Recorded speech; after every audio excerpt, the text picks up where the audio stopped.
Okie dokie.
Welcome, everybody, to another fine edition of Paranormal Swamp Talk.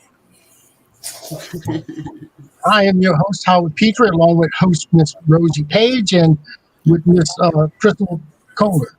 Crystal, what the hell happened? No, it's still me, buddy. Wax. Go wax, girl. Go wax. Oh, Lord. And that's Mr. Tim Kohler. He's finally gotten a little bit better. He was under the weather. He had that Omnicore stuff, whatever, Optimus Prime disease, whatever they called it. And, I have COVID Omicron. That's not good. I'm finally starting to feel a little bit better. Sorry, there's something on my camera and it's making it blurry and making it not focused. So momentarily, I'm going to turn it. If you see me chewing, I'm eating Mike and Ike's tonight to try to keep my ears from plugging up. Mike can get this on. I like Skittles and Mike and Ike's. They're chewy, so I can just, and it's the Merry Mix. Yeah. So it's got the holiday punch. That's what that one right there is. Holiday punch flavor. I like that. I like it too. I'm a fan of Mike and Ike's, Skittles, anything jelly beans. I love jelly beans, man. You got people that don't even like jelly beans, and it shocks me. It's like, wow. So I'm that weird guy that can eat. I'll eat all the black jelly beans out of the bag. Oh, that's the licorice flavor. Mm-hmm. Oh, the black licorice. I love it. oh God. There's Rosie. I don't know what the hell she's I'm doing. cleaning my camera lens. There's some smudge on it, so right now you can't see me until I get the smudge off. When I was a kid, my dad, we go out in the woods a lot. I still spend a lot of time out in the woods. And I've chewed on black root before and chewed on what do you call that? Sassafras roots. Oh yeah.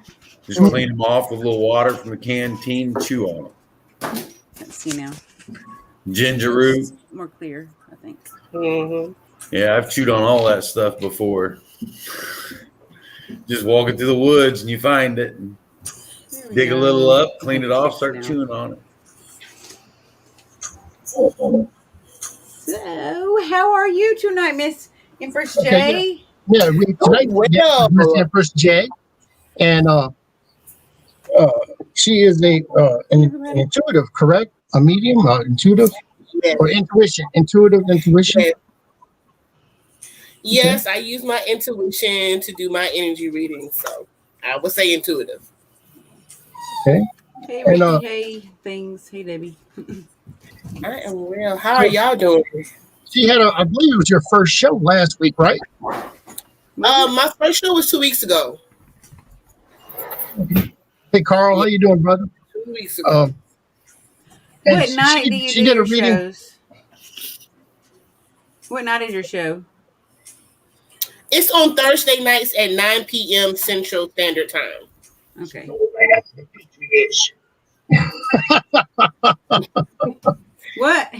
What?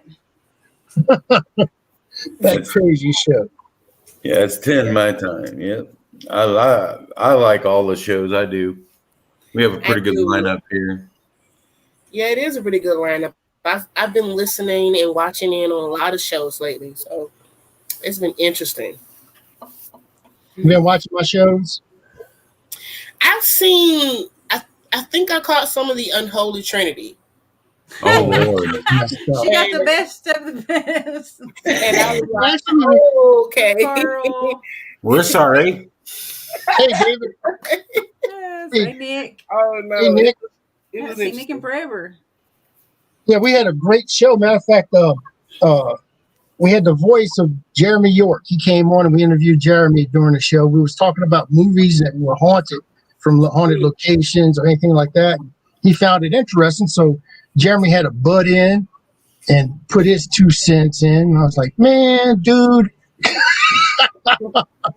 Yeah. Hey, Nick Muley, I saw your post on Facebook today with you with the vest on and the Ghostbusters shirt, and I was so tempted I to. didn't see it. I was so tempted to comment on it, but I didn't think it would translate. I'm like, I bet you he'll watch the show tonight. And I just want to say, who are you going to call? Nick Muley. It fits perfect. That's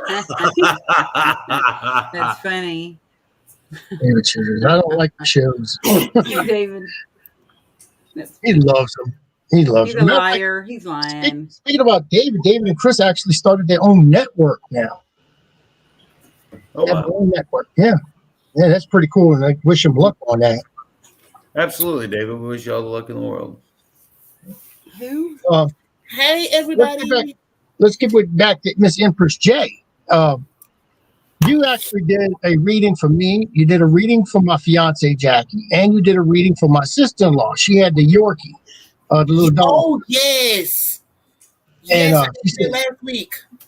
Yeah, and she was so excited about it. She kept calling me up and everything, and she was telling me about it and all that. And I was like, "Oh, that's awesome! That's awesome! I'm glad you was able to do something." She found out that, she was the dog's favorite human. And Yes. yeah, she was in tears. I mean, she really had needed that. Y'all, I'm telling you, when she sent the picture, I was like, okay, does she want me to read her? And she has like a pet right there. It's just a picture. I swear, I did not know she was gonna want me to read the Yorkie. That was my first time doing it. I was like, well, hell, let's just give it a whirl. I was like, what? Why not? Yeah, when she was confirming their energy thing, too, right? yeah, I was like, okay, I've read. I was like, this is crazy.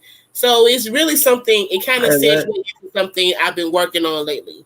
That's her right there. She's on right now. She's watching. Oh, hey, Yvette. Yes. It was crazy that came up because I had been privately working on a newly manifested to me gift, which is like mediumship. So when I got that question, I was like, wow, this is crazy. So it all worked out the way it was supposed to. I was like, okay. I wanted to ask you a question, but I forgot what it was. Yvette, just type your question in there, and she might be able to answer it for you. But let's get back to Miss you have your own Facebook page for Miss Empress J. Yes, I have Empress J's Conjure Girl Magic, and it's a K at the end of magic. And so I just pretty much post updates and then allow people to come to me directly to book readings. I do energy readings. So that's kind of like an outlet to get people to come to me personally for that outside of my personal Facebook page. Because I'm like, come to me for that stuff. And then I stream I stream my show on there as well. Okay.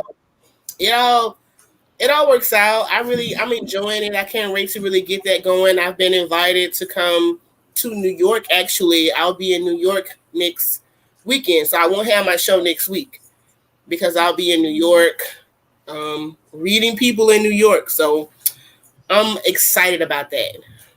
Yvette is asking, is my passed away relatives around me? Are they sending me any messages or signs?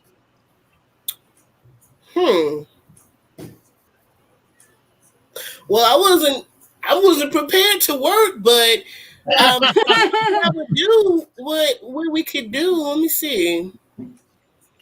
Past relatives around you, are they sending you any signs? If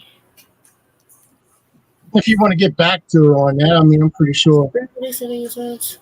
I would love to see a picture of her. I know she sent me one last week, but it was mostly we focused on the Yorkie, so I didn't really. Right. So if I could get an image of her, probably I could do something with that.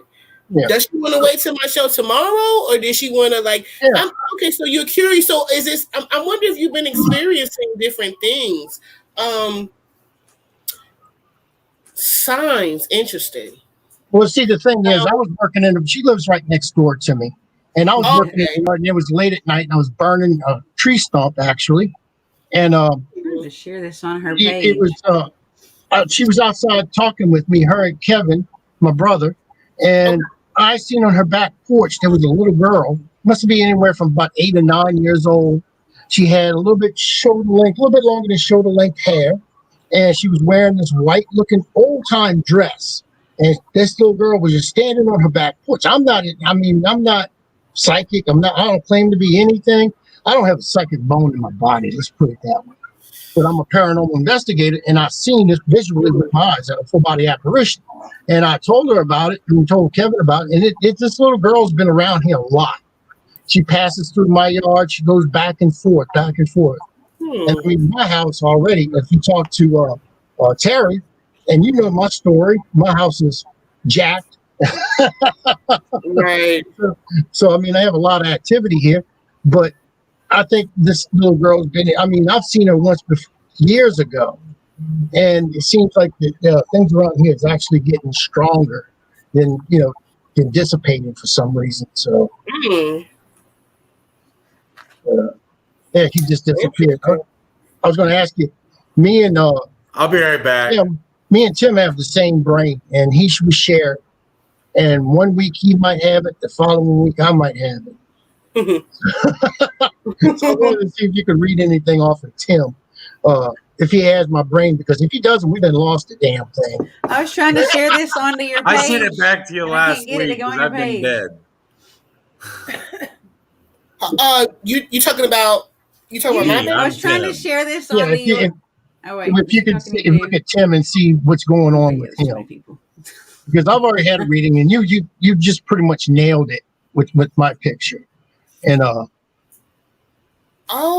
so you're Tim. The red baldest Sasquatch. Yeah. Okay. They call me that. Him. They call me that because I'm 6'3" and I wear a size 15 shoe. Okay. Yeah. So they call me Sasquatch. Yeah. Oh, I get what you said. Okay. Interesting. Okay, so come on. I don't think I've read for you before. No. I don't believe I have.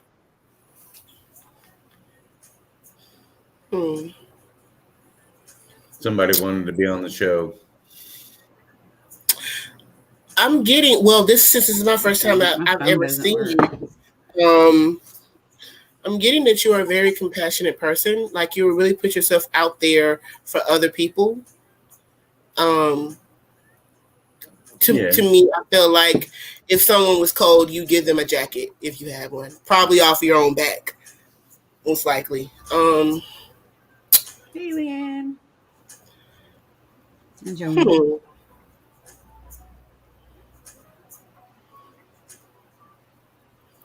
I'm getting that you're when it comes to business, you can be you'll be about the business, but also you have a rare sensitive side. Something that you can tap into as far as your emotions, but you know how to balance. You're not someone who's just sensitive all the time or serious all the time. Like, you know when to switch it on and off. Yeah. Most of the time I'm not serious, but yeah, I get it. But when it's called for that, you know how to tap into that. You're not like, oh, I'm just too goofy to be about my business. So no, it's not like that. So you have a really good balance when it comes to your emotional appeal that you give off to other people.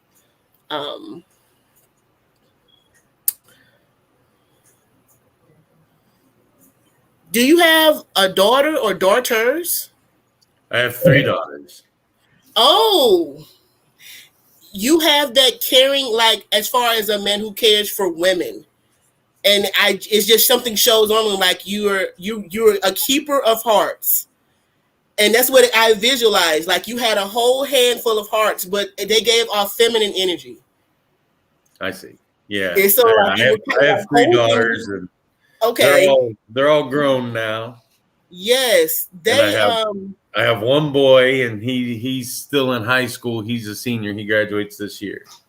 Okay. I'm getting a lot from your daughters though, as far as their energy. I'm thinking it's one who is very much attached to you. Like, I guess maybe closer than the other kids. Yeah. I have one that leans on you. It's really like, Daddy, like it's like I'm like leaning on you, probably more so than the others. Yeah, I can see that. Yeah, she thinks you're really something. She really thinks you're something.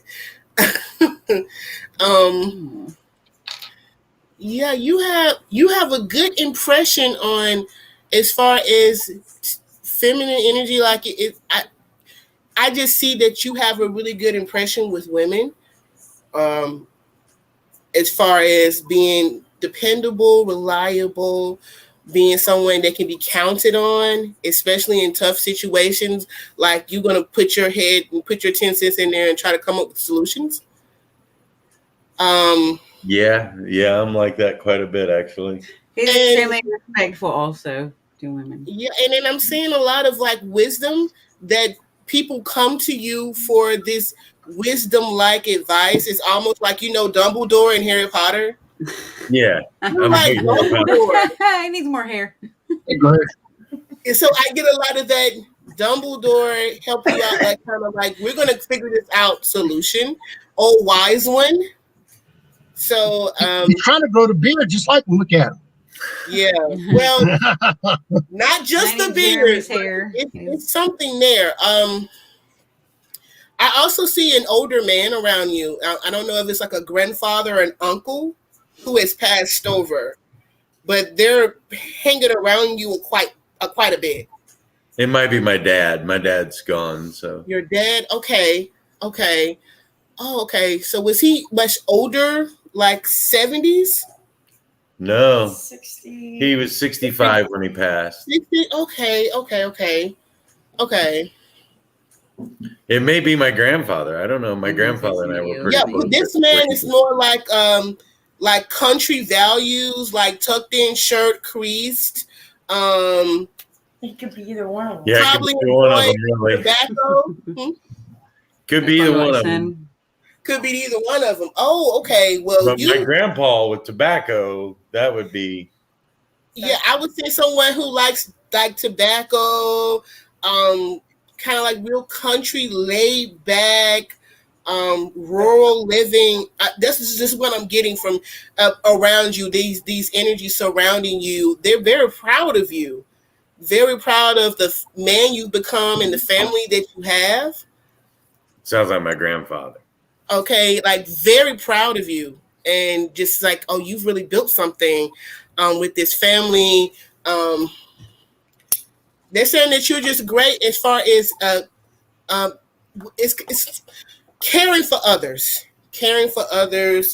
and being a motivating person or figure in people's lives. Like they said, probably like a neighborhood dad as well. Like the kids' friends can look up to you and be like, okay, your dad is, let's all go with him. He's good. So that's what I'm getting is like all of my kids' friends used to hang out here. Kids. So yeah, that's what I get. I'm getting a lot of that. So my kids' friends, we figured if they were here, we knew what they were doing, and we'd rather have them here playing games and having fun innocently, without any of them.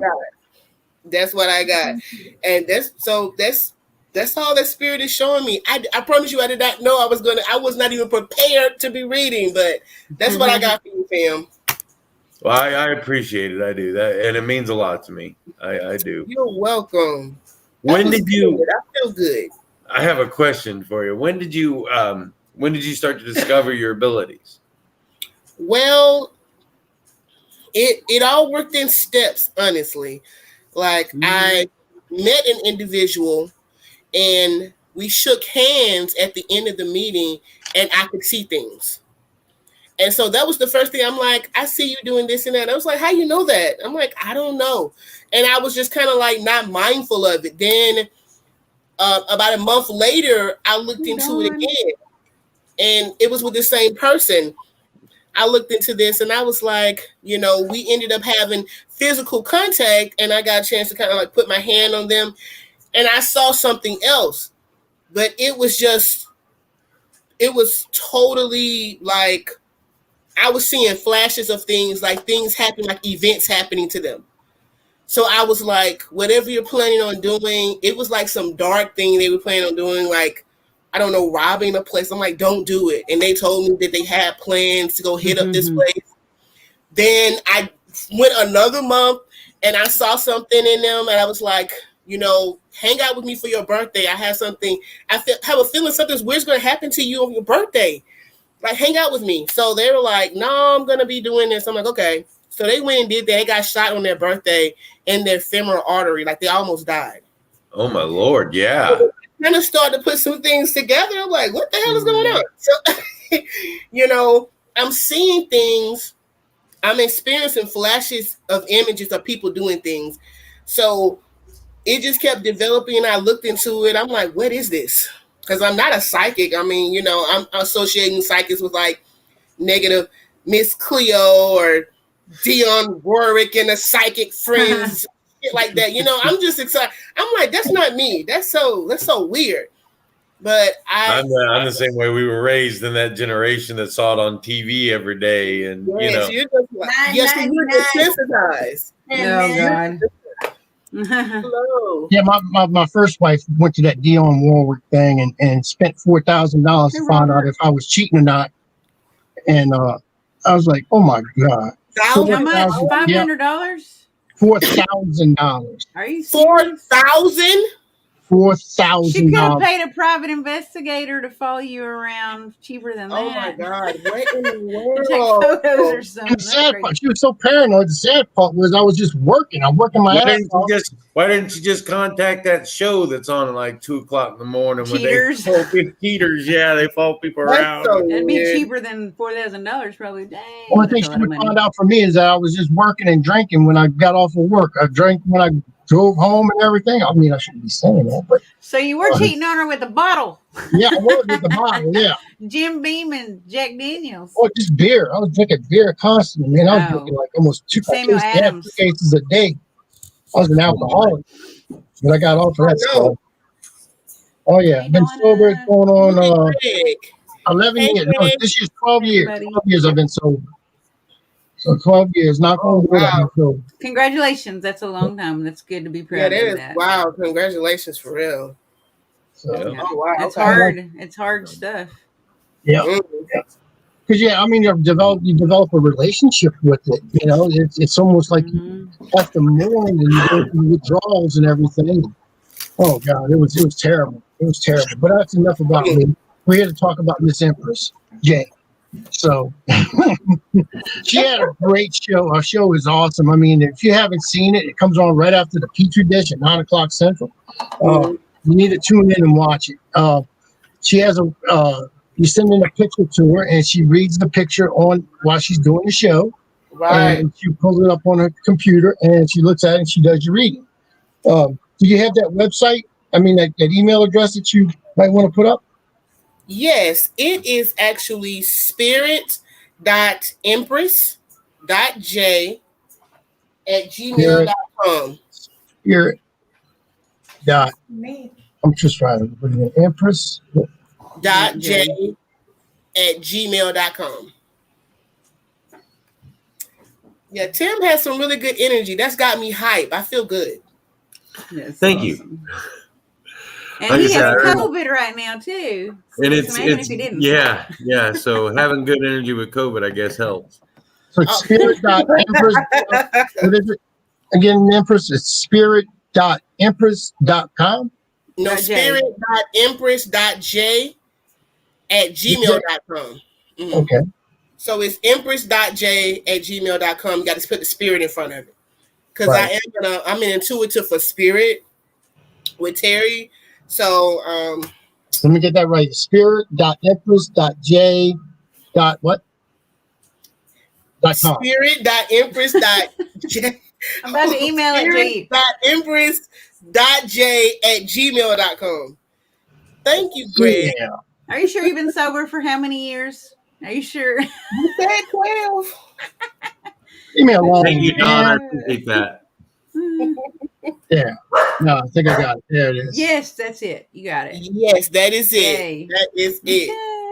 Thank you. So actually, it would be great for people to send in pictures because my show is tomorrow at 9. So I'm going for it. I'm going for it. As I would like for people to send in, questions. One question, if they're sending a picture, that'll be great because I'm trying to work on that since I worked with the Yvette last week and the dog. I just kind of want to push it. I want to see what I can do. Yeah. So That's awesome. thank you. Right. I had to mute there for a minute because my daughter just got home from work. The one you were talking about. Oh. So the dogs were barking, of course, because she was coming through the door.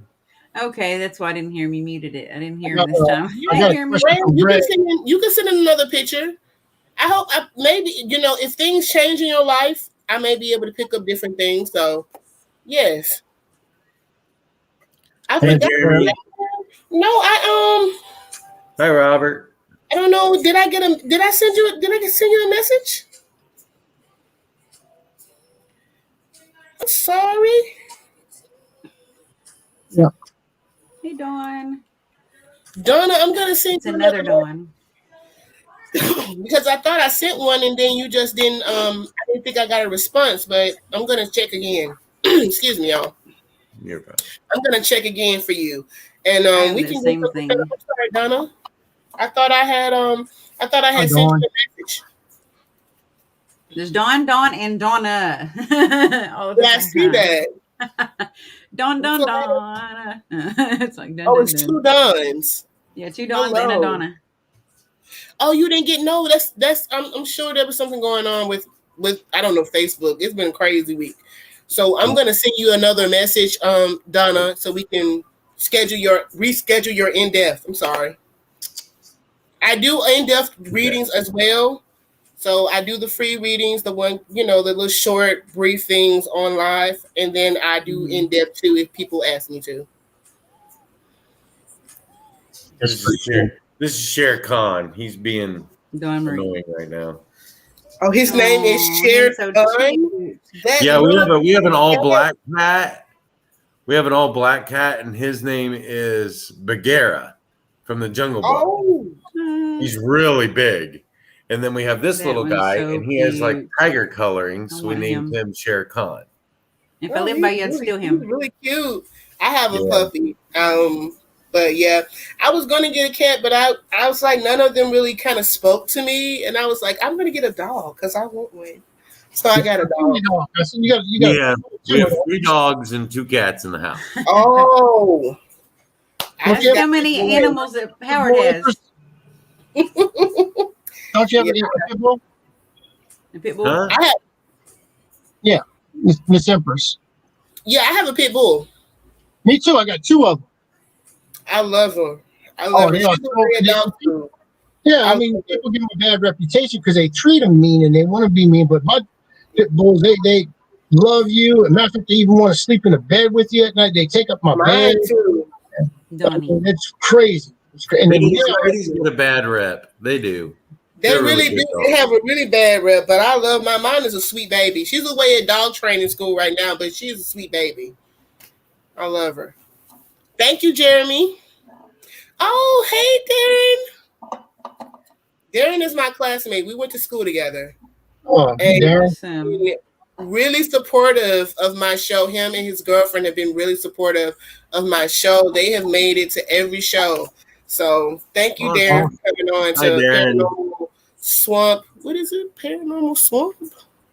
Paranormal Wait, Swamp. no. Swamp Talk. This is the show, and we have the Toilet. investigations, which is Paranormal Swamp Investigation. Swamp toilet. Okay. PSI. PSI. PSI. Okay, so normally when y'all get people on, like as far as guests, do they kind of like showcase their talent? Because I think I saw you last week with Ane, and Yeah. she was talking, so I was prepared to just answer questions. Sure. Oh, I mean, that's yeah. what we're getting ready to do. I mean, we just wanted to get that out the way and get that done. And Jeremy said he loves the see. I like the Right, blue I and the see. purple. It looks like the lady behind you on the goddess tapestry. Oh yeah, she's Goddess meditating. energy. Yeah, but Yeah. it looks like is there flowers in her hair or is that orbs? It's kind of like she does. She has roses all through her Yeah, it hair. looks like the purple in your. Oh, thank you. Are Yeah, you this, You're twinning. are you with Spirit Investigations?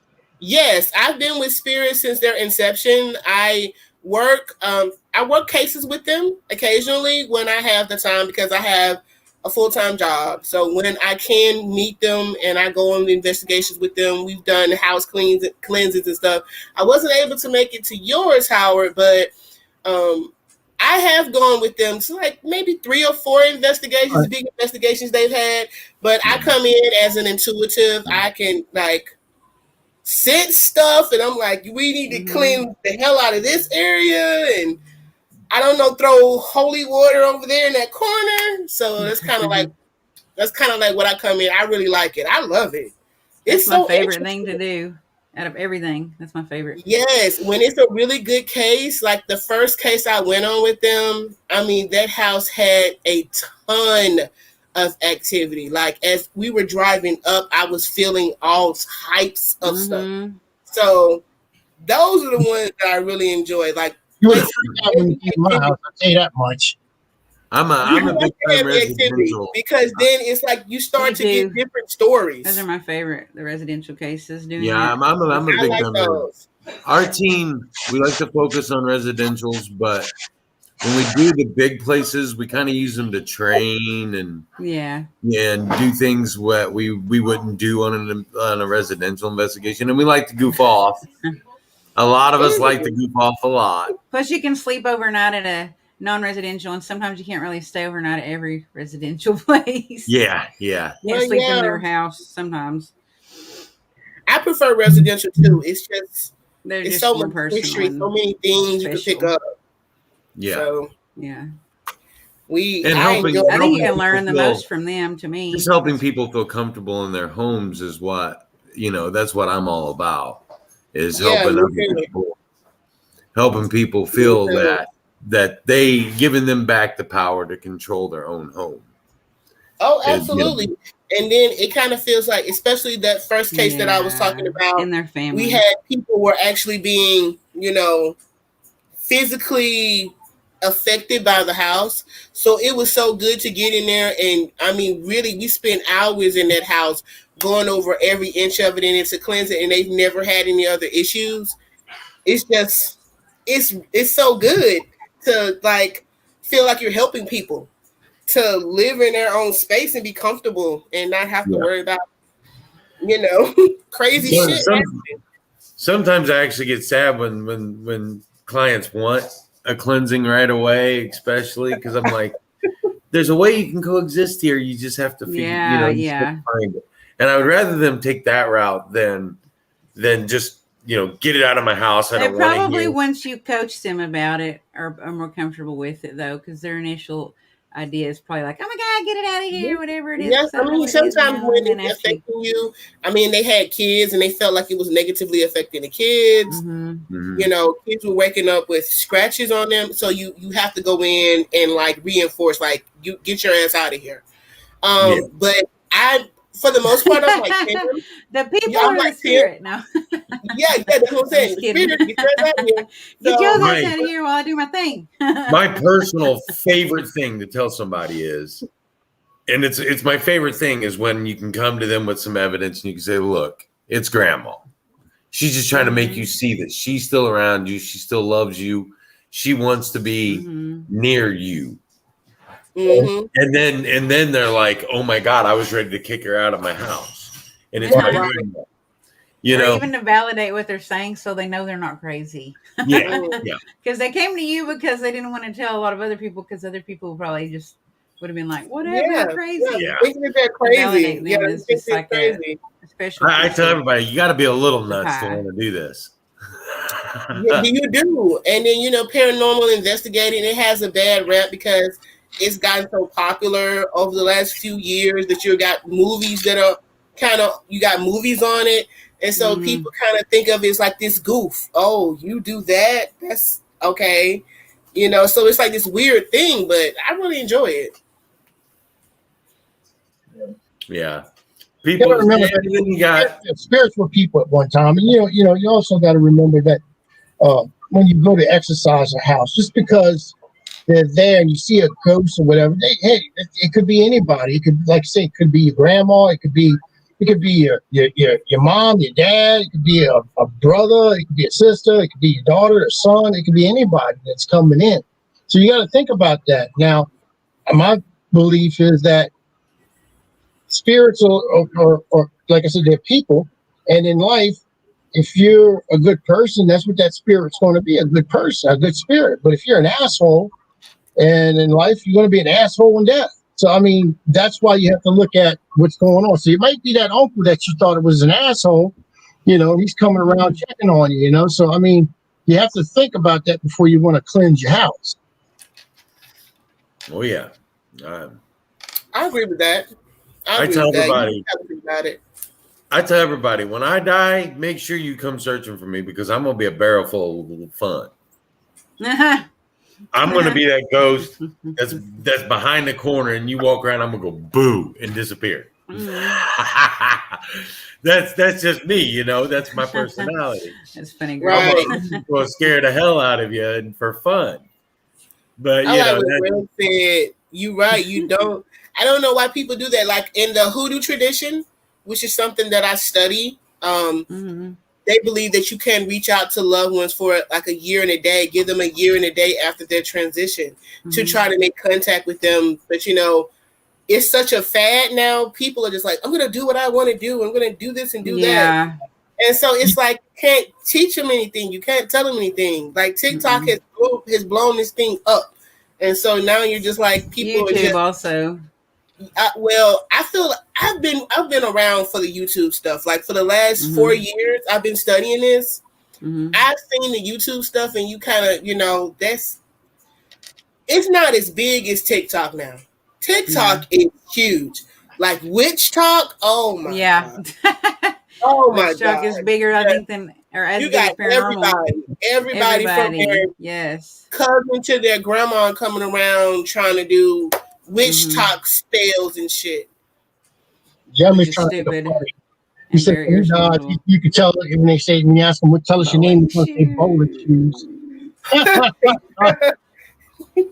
My EVP sessions will be so much That's fun. hilarious. How cute. Well, where you learning your voodoo from? Hoodoo. My hoodoo? Oh, actually, voodoo's the religion. Yeah, voodoo is the religion, and that's mostly. Well, I think both of them are kind of gay kept.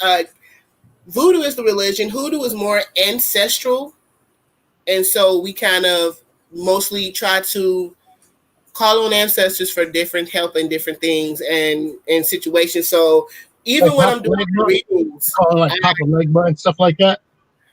That's in hoodoo is something. He's else. a real life person. She's talking about like a spirit, I think. No. I'm talking about my ancestors were real life people. You have ancestors, but you have Papa Legba. Yeah. People do work with him, but he's different things for different cultures. You see what I'm saying? He's my favorite. So like people who worship Orishas, they call him Eshua. You need to come on down here to New Orleans, and I'll tell you what, I'll hook you up with some voodoo priest and priestess, Mambo.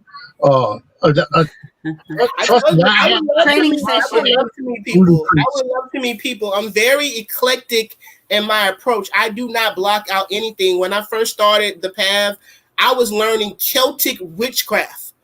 I love that. It was Celtic. I was reading books on sigils and casting circles and real TV shit. So yeah, I like that stuff. I started off with that. I can get you hooked up with Papa Czar, looking like Mama Gaelic Brandy, pagan traditions, or green magic, or green witch. Yeah, a lot of that. I mean, a lot of that stuff that was just like, okay, pagan, very old. I mean, ancient stuff. Like, and I was studying books on that. We would read a lot of what's his name, Nigel something. But he wrote some books, and he was occasionally like I was learning a lot of different things. So I can hook you up. That's for sure. But Papa Czar, he's a voodoo priest and he's a vampire. So you meet 2 in 1 with him. So he's cool. He's a good guy. Mambo Brand, she actually owns the shop. In the first floor. Bless you. We've investigated. I've been to Voodoo Authentic. It's a pretty cool place. Yeah. Really? I live in Indiana, and we drove all the way down to Louisiana to spend a few days with Howard and Jackie down there, and get to experience the New Orleans experience. You know. How did you like it? The last time I went to New Orleans was for Christmas 2019. This is what, Howard? April, May of 2020. Last year. Yeah, last year. Yeah, I love the city. In the French Quarter, the history. You know that I'm a big time history guy. The jazz bands playing in the street. Yeah, that was one of my favorite things there. I'm also an old sax player. Oh. So, being down with the big jazz music and stuff, I love that. And the stuff. tap dancing. Yeah, me tap too. dancing when I was there too. Little kids. I play sax too. and I play a little bit of guitar. So yeah, I love jazz music and the food. We got out of the car. There was a guy sitting there playing a sax. Yeah, Dawn said the history's amazing and the food. The food is so good. The food's crazy. The food's crazy. I love it. The food is outrageous. So the food is worth the trip alone. We went to Kansas and I made a cauldron pot of chicken and sausage gumbo. Okay, and everybody enjoyed it. And then Adrian was over. She took it all with whatever was left over. She took it all with her. That stuff. I mean, it was a good pot. It was a good gumbo. Jambalaya, I love all of it. Come down there again. Balls. Howard had me eating boudin balls. I loved it all. Yeah, po' boy. That gumbo was very good too, though. It's so much to do. So they had a real authentic Louisiana po' boy. Finally, I was able to get him one, and I gave one to Kristen. I gave one to Tim, and they took a bite of it. And Chris said, "Oh, this is delicious." I look at Tim, and he was eating that, and he was trying to talk, and he was eating it like he was playing the harmonica.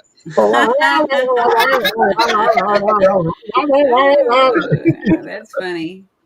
Yeah, I love it. When I come down, I'm gonna definitely be planning another trip this year. Hopefully, I'm trying to get a lot of places this year. Yeah, if it wouldn't have been for COVID, I would have tried to pay that guy just to let me play a sax for a few bars.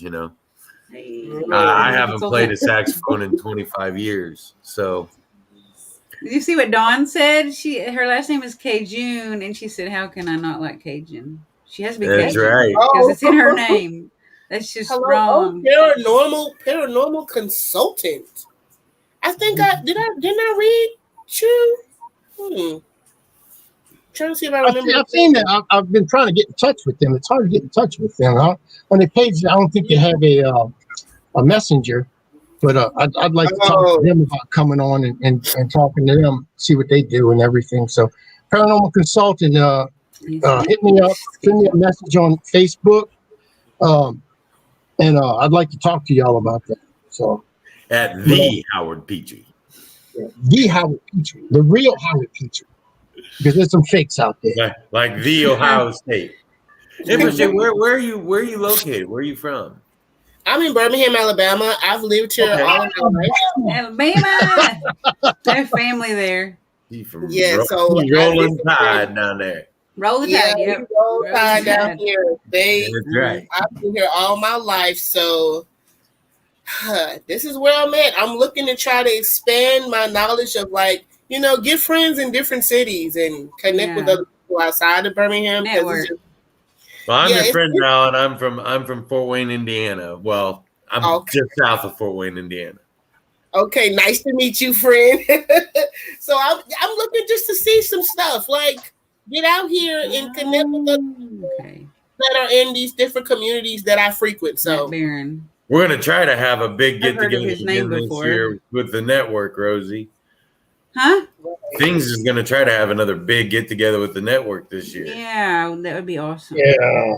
We're trying. I think was Jeremy's that? locking it in for sometime around August. But he had asked who would be interested, and he said something about talking to him about a deposit, but we're thinking like Mansfield Reformatory big. Yeah, I would like to go there. Yeah, I love stuff like that. Like several buildings, real big. It'll be a lot of fun.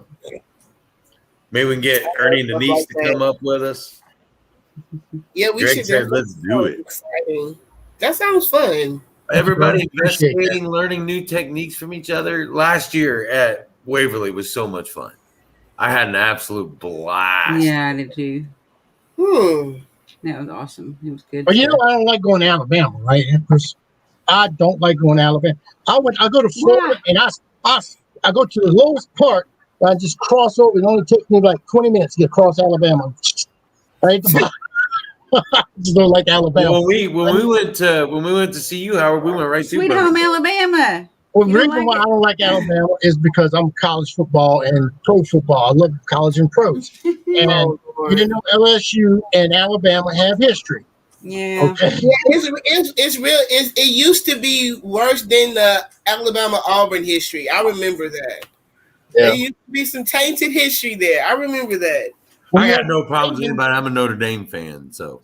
I'm not really big on. I'm a tennis fan. Wow. Believe it or not, I like tennis. So Serena. I love tennis. I just can't play. I used to love it. I used to be good at it. I can't play it either, but I watch those people play. But I get out there and try to play, and I hit the ball, and it's like like you go running for the ball every time I hit it. Yeah, everyone used to be like, you need to play baseball. Yeah, I was a baseball. I played baseball and basketball and football my whole life. Go get it. I wish I knew how to play, but I love to watch it. It's good exercise. It's like my favorite sport to watch. That is the most agile, physical exercise if you play it a lot that you will ever freaking Oh Lord, if you see them on those clay courts, you see them on those clay courts when they slide and submit. Ping pong. Yes. It'd be so easy to pull muscle. Now I can play ping pong all day long. I grew up with my dad bought us a ping pong table when I was about 10 years old, and I played ping pong all the time. I get down on some ping pong tables, but tennis, that's too much running. It's a very Yo, Adrian. It is. Yeah, like I said, I'm 6'3", 200. I'm 6'3", 230 pounds, man. That's too much running. But those people are usually so tall. It's like he was like 6'6" and he played tennis. Yeah. He was tall. Yeah, so it's been some tall people on there. I mean, it's like somebody got me to play soccer a couple times just for fun. God. And Lord have mercy, I was so tired after a soccer game. No, it was over. I'm like, I thought football was rough. Soccer's pretty. Yeah, I'm not good at that. Yeah. I've never been good at that. I stuck to football. I played high school and college football. So soccer is so active. Oh my goodness. I used to be a real good football player. Hacky sack. Did you play hacky sack? Oh yeah, I played some hacky sack. Yeah. I grew up in the 90s. Yeah. How do you not play a little hacky sack? Right. That's funny. I'm surprised you don't see kids doing it right now all the time. They brought back everything else from then, huh? I play with my kids are too lazy to go outside. Oh my God. Mine's They Yeah, play hacky sack. here, They brought it out. They play hacky sack. They brought it out for the PlayStation. Huh? They did? No, I said kids they would play it if they brought it out for Yeah, the PlayStation. that's true. I see what you're saying. Yeah. Yeah. Yeah. Or if you brought it on some kind of app on their phone. Yeah. I used to pick that thing up, make it land on my head, and drop it down my back, kick it back up, kick it across That's somebody what else. Debbie said. So what do you think about witch talk, Empress J? What do you think about it? I mean, I feel like it has its place, and that, it has its audience. I think that you have to take some things with a grain of salt. I think beans. I think they fill with beans.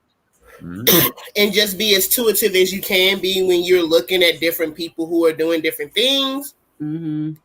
I try to make sure that if I'm seeing anybody, it's like they're genuine people who are genuinely wanting to teach or genuinely wanting to help people with different things. So yeah, and they're not just doing it for a label. Yeah, and that's the thing. Everyone's really. trying to make a quick buck off of it. It's like, I don't know, a cash.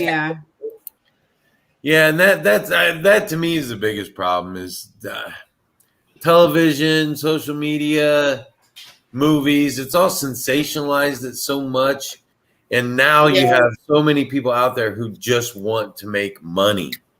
Yeah, they want to make money. They'll be willing to do anything. That's what I was telling.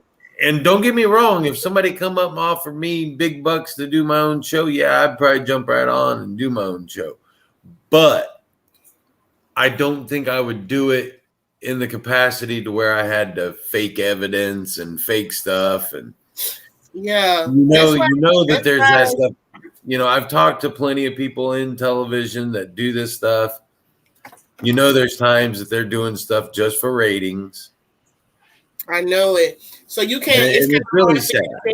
It's kind of hard for you to tell who has genuine gifts and who genuinely want to be helpful to people. It's like, a lot of times when I'm reading, I just do it just to do it. It's never really like, oh, I'm not going to open my mouth unless you cash at me $145. So that's why I know.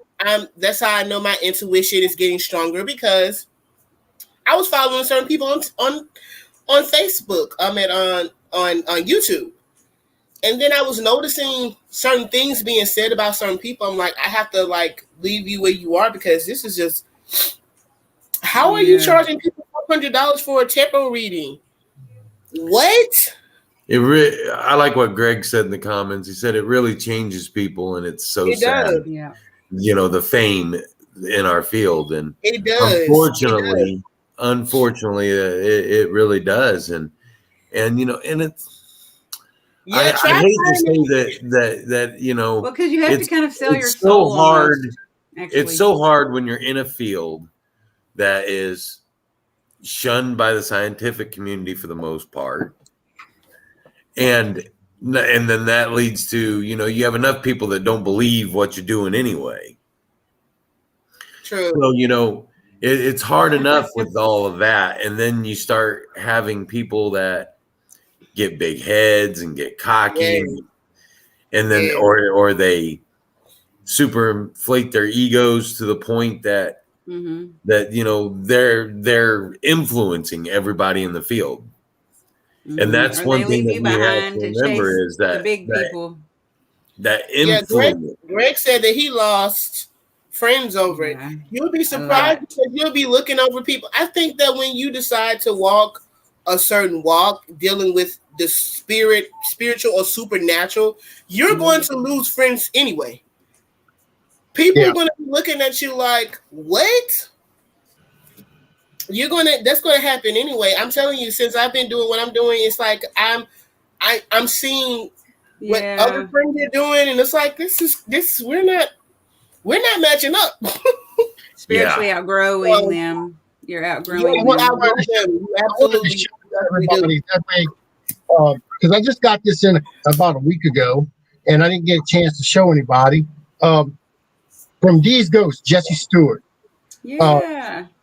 Look, look Show what he us. made. Yay! I've been wanting to see that. Oh my goodness.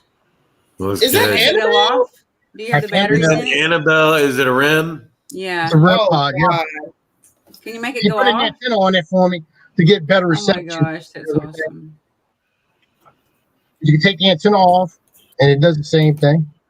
Hallelujah, paranormal consultant. Jesse does it That's way better. everywhere, I feel like. He Yeah, also, it is. It's I look at everywhere. it this way. I'll I bring, really do. If there's something out there to be learned, I want to learn it. Mm-hmm. and our And I brainchild. don't care who's going to teach it to me, as long as they appreciate the fact that you know this, especially in this field is ever changing. Yeah, it And is. you've got to be able to roll with it a little bit. I Mhm. mean, now, granted, some stuff I've been looking at getting a personal LiDAR system because I want to test LiDAR in this field. Room I thought mapping about that LiDAR. the other day. I think someone was talking about something similar to that, and I was thinking about you. Yeah, I and came up Matt. with the idea about 2 years ago in my head, where you can, Hmm. you know, they map caves and Awesome. map rooms for professional businesses, the better layout, you know, things like that. Mhm. These things are so expensive. Oh, I see. They can be very expensive. For one that reads 12 meters, which is what, 38 feet? No, about 40 feet. For one that just measures out 40 feet, you're looking at close to $3,000. what? Yeah, $3,000. Huh? But it'll three-dimensionally map anything that moves in that room. So you can set it up in a room, leave the room, and watch the data as it comes in live with a laptop. It is doing a 360-degree top, bottom, floor to ceiling map of the room, Mm-hmm. and any anomaly in that room is going to show up. So that's why I want to invest in one. Like I said, the problem is it's expensive. So sometimes rolling with those punches, you just have to make do with what you got. I wonder because everything they're saying now, you can get plane tickets on a payment plan. They be doing Klarna and everything else for plane tickets. Because of Corona. That's why. That's why. And also, remember that brainchild we had there, Tim? We were talking about the Jacob's Ladder Yep. and everything. He developed one it does the Jacob's Ladder, so it's feeding it the spirits that way, and it's also has a radiation. It throws out that radiation type, so it's feeding it twice. It's giving it whatever. It's feeding. Did you order one of those? I got the very first one. The prototype. Yes. Show us. Hey, Jillian. There it is. If you can see it, see the little light on top. Yep. I turn it off. Yep. That's electricity. That's Yeah. the shit out of you. It's like a little taser gun. Mm-hmm. When you turn it on this way, there's a switch on the side here. You turn it on, you can hear it.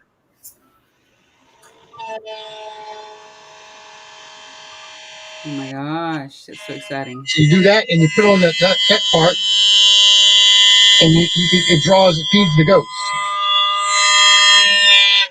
I can feel it. I hear it. It's almost like a pump. It's almost like a pump. So Yeah. I think it's pretty cool that you can put, you know, I've also used things like ionizers, putting out positive ions into the air, things like that, to try to help a spirit manifest and be able to communicate better. Hmm. I haven't seen the lucre box. It's a new one. That new one. Remember with the bunches of different things? I think, is that not what? No, that was called the Gravedigger. Never mind. I'm sorry. Where's the lucre? Where can you order the Lurker box. I thought I've seen it on his website. And I got a bunch of stuff from him. I mean, I got the cat balls that are made out of copper. It's not new. I got a bunch of the music box. I've got the the one where you can plug it into an SB7 or whatever spirit box, and it kind of like it's the paddles for it instead of having all that static and everything. Mm-hmm. Yeah, that I have that. I have a bunch. I ordered a bunch of shit from them. I just got a I pair of see it, ears Greg, yesterday. yeah, Pair of Greg ears. and Don.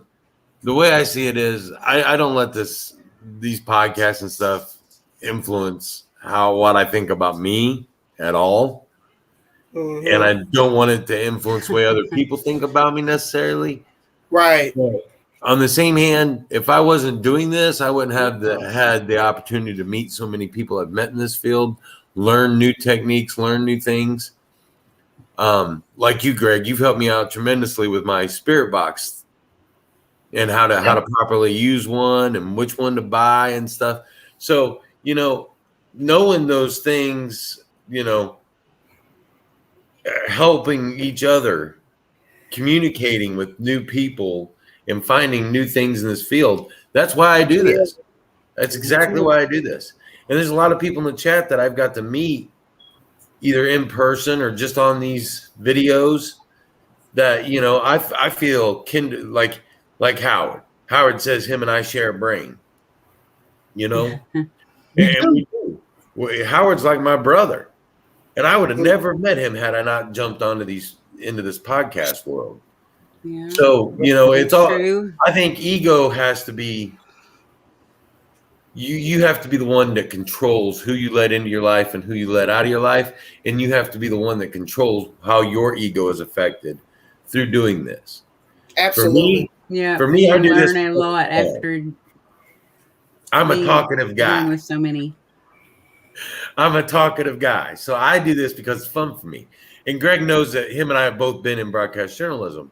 So, he understands that too. When you're, I've gotten recognized on the street a bunch of times back when I was in the radio world, and people come up to me and expect me to be Mr. Radio.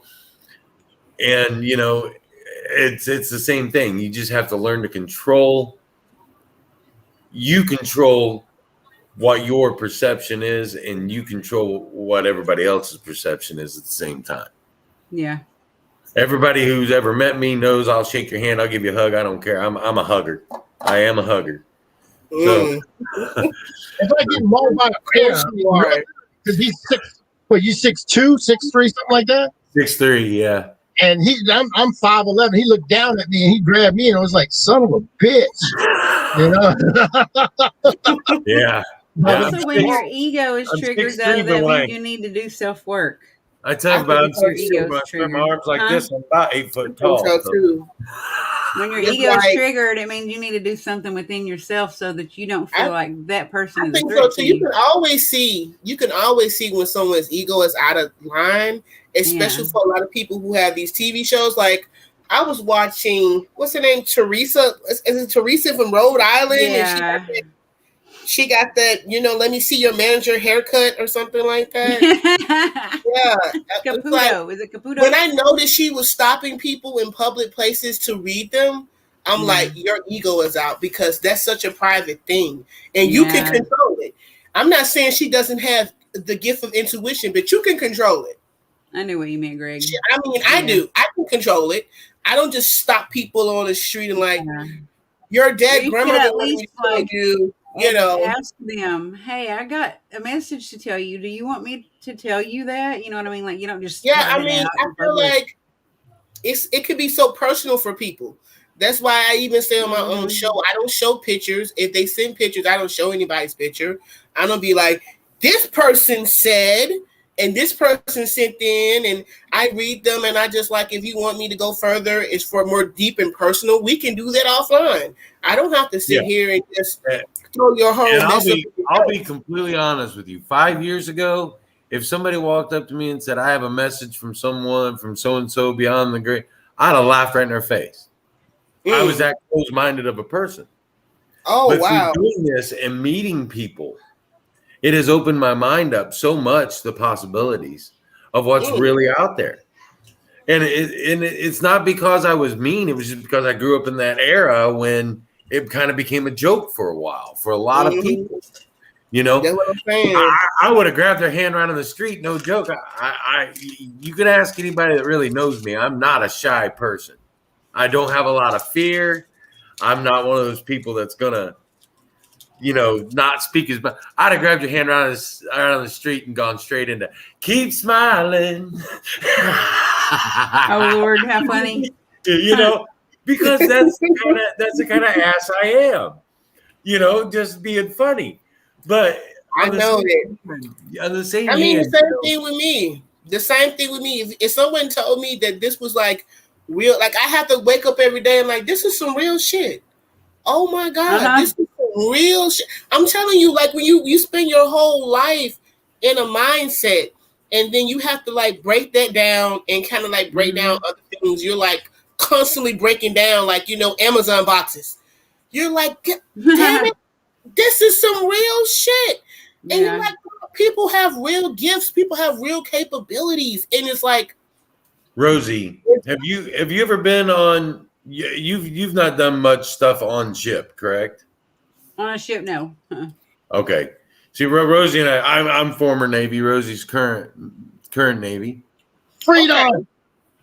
What's that? I've worked pier side and harbor side more than on a ship. See, like I was more on ship than I was off.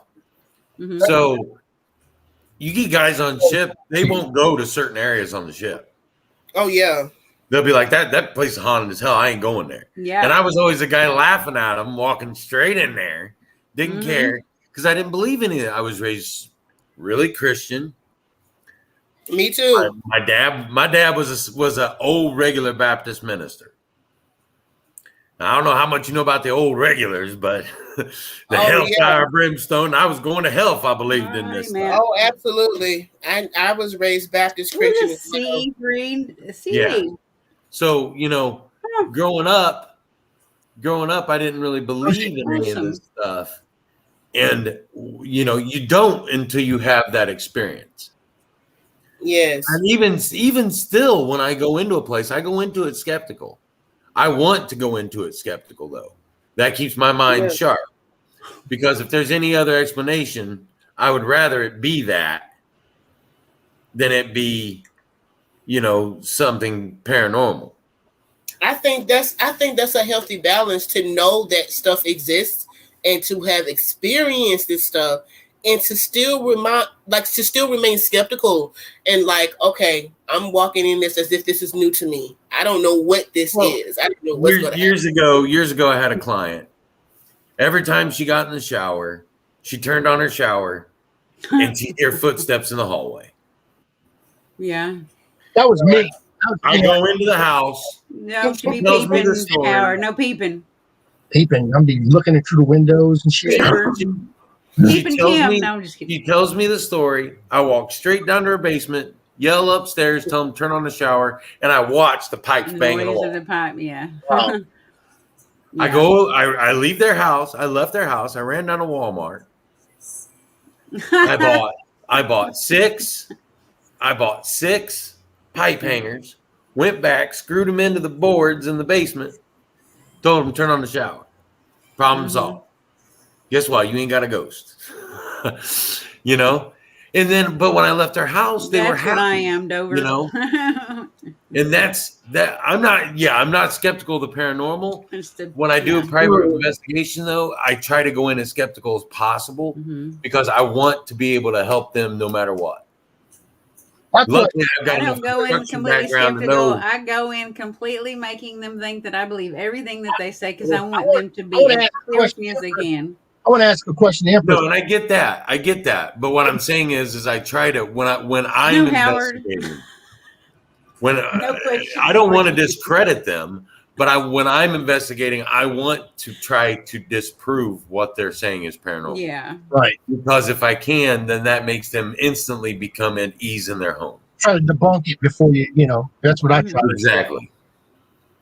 I want to ask Empress, when you go into a residential or just do an investigation anywhere, as a intuitive, what is the first thing that you actually do? You feel things right off the bat? I mean, is there something there, or do you actually do the investigation and later tell what you felt or how does it work with you when you do an investigation? Okay, well, for me personally, I'm sensitive and I'm intuitive and I'm also an empath. So me, I'm all about the feelings. Like the first investigation we did, I felt something. Like I could feel a presence. And then when we pulled up, I was looking around the windows and I was seeing spirits out the ass. I'm like, it's something up there. That room. You have a lot of guests in this house. Howard was bent over. No. Yeah, yes, so that's what I'm saying. I could feel something, and then I started to see something. Like when I walk into a house, I'm like, the feelings hit me first. Yeah, like, that's how I do. I'm checking the environment. I'm checking the air. Like, why is it cooler over here and warmer over here? And it's like a vibe. It's an ambience. And then I start to investigate the house, and then we're like, okay, going through every room, walking with the. I am not empathic at all, like Howard. I don't have a psychic bone in my body, but I love having personal experiences with spirits. My favorite one was at Crown Point Jail. We were with a large group. We go up to the top floor, which was the children's wing. And my friend Scott, most of the people on the network here know Scotty. He's 5'1", 120 pounds, soaking wet. As soon as we walk into the children's ward, he says, "Hey, you see that big guy over there? My buddy Tim? He's king of the hill. Try to knock him down." Now, these were juvenile delinquents that were locked up in there. We weren't getting anything. But then after a while, I walked over to a corner and I said, you know what? Before I'm a big guy, I'm a dad. Right. And I said, if you're here and you're scared and you just want to hold my hand or hug me or something, if you need a hug, you just come on over. And instantly, I could feel it in my hand. I could feel somebody hold my hand. And we did temperature readings on both my hands. That my hands were 2 different temperatures. Wow, you've done things to Scotty. I mean, come on. He's done that to you, and what you went down there in the what is it? The holding, not the holding cells, the bottom of the what they call it, the women's area. No, she's outside. And you put down $20 or something like that. And no. The spirit box loves Scotty in Crown Point Jail. Who lives right by them? I don't know. He just came in. I was talking to the guys. Where? I don't know. He just came in and said that he's outside. They've had bad luck lately. He's on the porch crying right now. Oh. Yeah. But yeah, Scotty, they love Scotty. And they love talking dirty to Scotty. The inmates at this jail.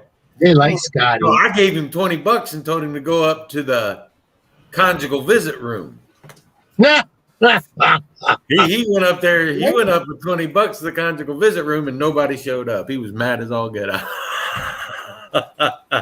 I see something that Greg said about everybody having abilities. I definitely wanted to address that because I noticed that he said that on an episode I was watching his show, The Ghost Box, and I noticed that he said that. And I think that people have abilities, but everybody doesn't have spiritual gifts. I'm not going to say that. I just know for a fact because I got people parading on Facebook. I was just looking at somebody had made a comment, and I'm like, you don't have those gifts, which is why you're causing negative. You're bringing negative attention to someone's spiritual beliefs because you are not tapped in. You just say that you cannot connect. You have been denied. Read the private chat. I don't think anybody can do this. I don't think anybody can do this without connecting a couple of times at least emotionally. That's what I'm saying. Yeah. And I know I've experienced it personally. I know every one of us has experienced that emotional connection with a spirit. Yeah. And whether you believe I think that you can connect to spirits, but I think that it takes a special type of person to to unravel it all and to understand and comprehend. I will say that. So some people kind of fake this gift because they know they're not tapped in, and they may have had an experience, and maybe the spirits or whatever cut their asses off, because that happens. Sometimes you just get cut off, like a rich father cuts off his rich entitled son or daughter. You just get cut off. And so sometimes people will masquerade as if they have these gifts, and I've seen it for myself. And I'm intuitive, so I know you ain't got no damn gifts. So you probably have had an experience, and you want to keep playing up on that experience. And since you were denied access into this culture or this spirituality, now you're going to sit here and talk shit about it. Right. But only. I mean, I'm not psychic at all. I mean, intuitive. If I am, I got one ability, and I know this is going to sound weird, but well, I could be anywhere in the house, and all of a sudden I feel hungry, and I know where the refrigerator's at, and that's where I'll go. I mean, it draws me to it. It calls me. I mean, I can speak. That's insane. That's insane. But that's about it. That's all my abilities are. I'm just saying, you know, when you go and you hear someone's story and you can relate to it on a personal level, sometimes you get that emotional attachment with that spirit, you know. Right. You can relate to the struggle that they had in their life, or whatever they went through during their life, or the tragic way in which they passed. mm-hmm. My daughter's empathic. And the way she found out that she was empathic is she went on her very first ever paranormal investigation with us. Okay. And as we're going through the rooms, and she hears this story of this woman who was treated very badly by a man. She connected with it because my daughter had an abusive boyfriend at one point in her life. And so, and that connection opened up her mind to be able to, I mean, there's other times she's gone on investigation. She's been able to pinpoint dead on things. Like we took her to Crown Point Jail. I never told her anything about Crown Point Jail. In fact, I told my wife, I don't want you to tell her nothing. She doesn't need to know there's a juvenile area. She doesn't need to know there was a federal prison area. She doesn't need to know.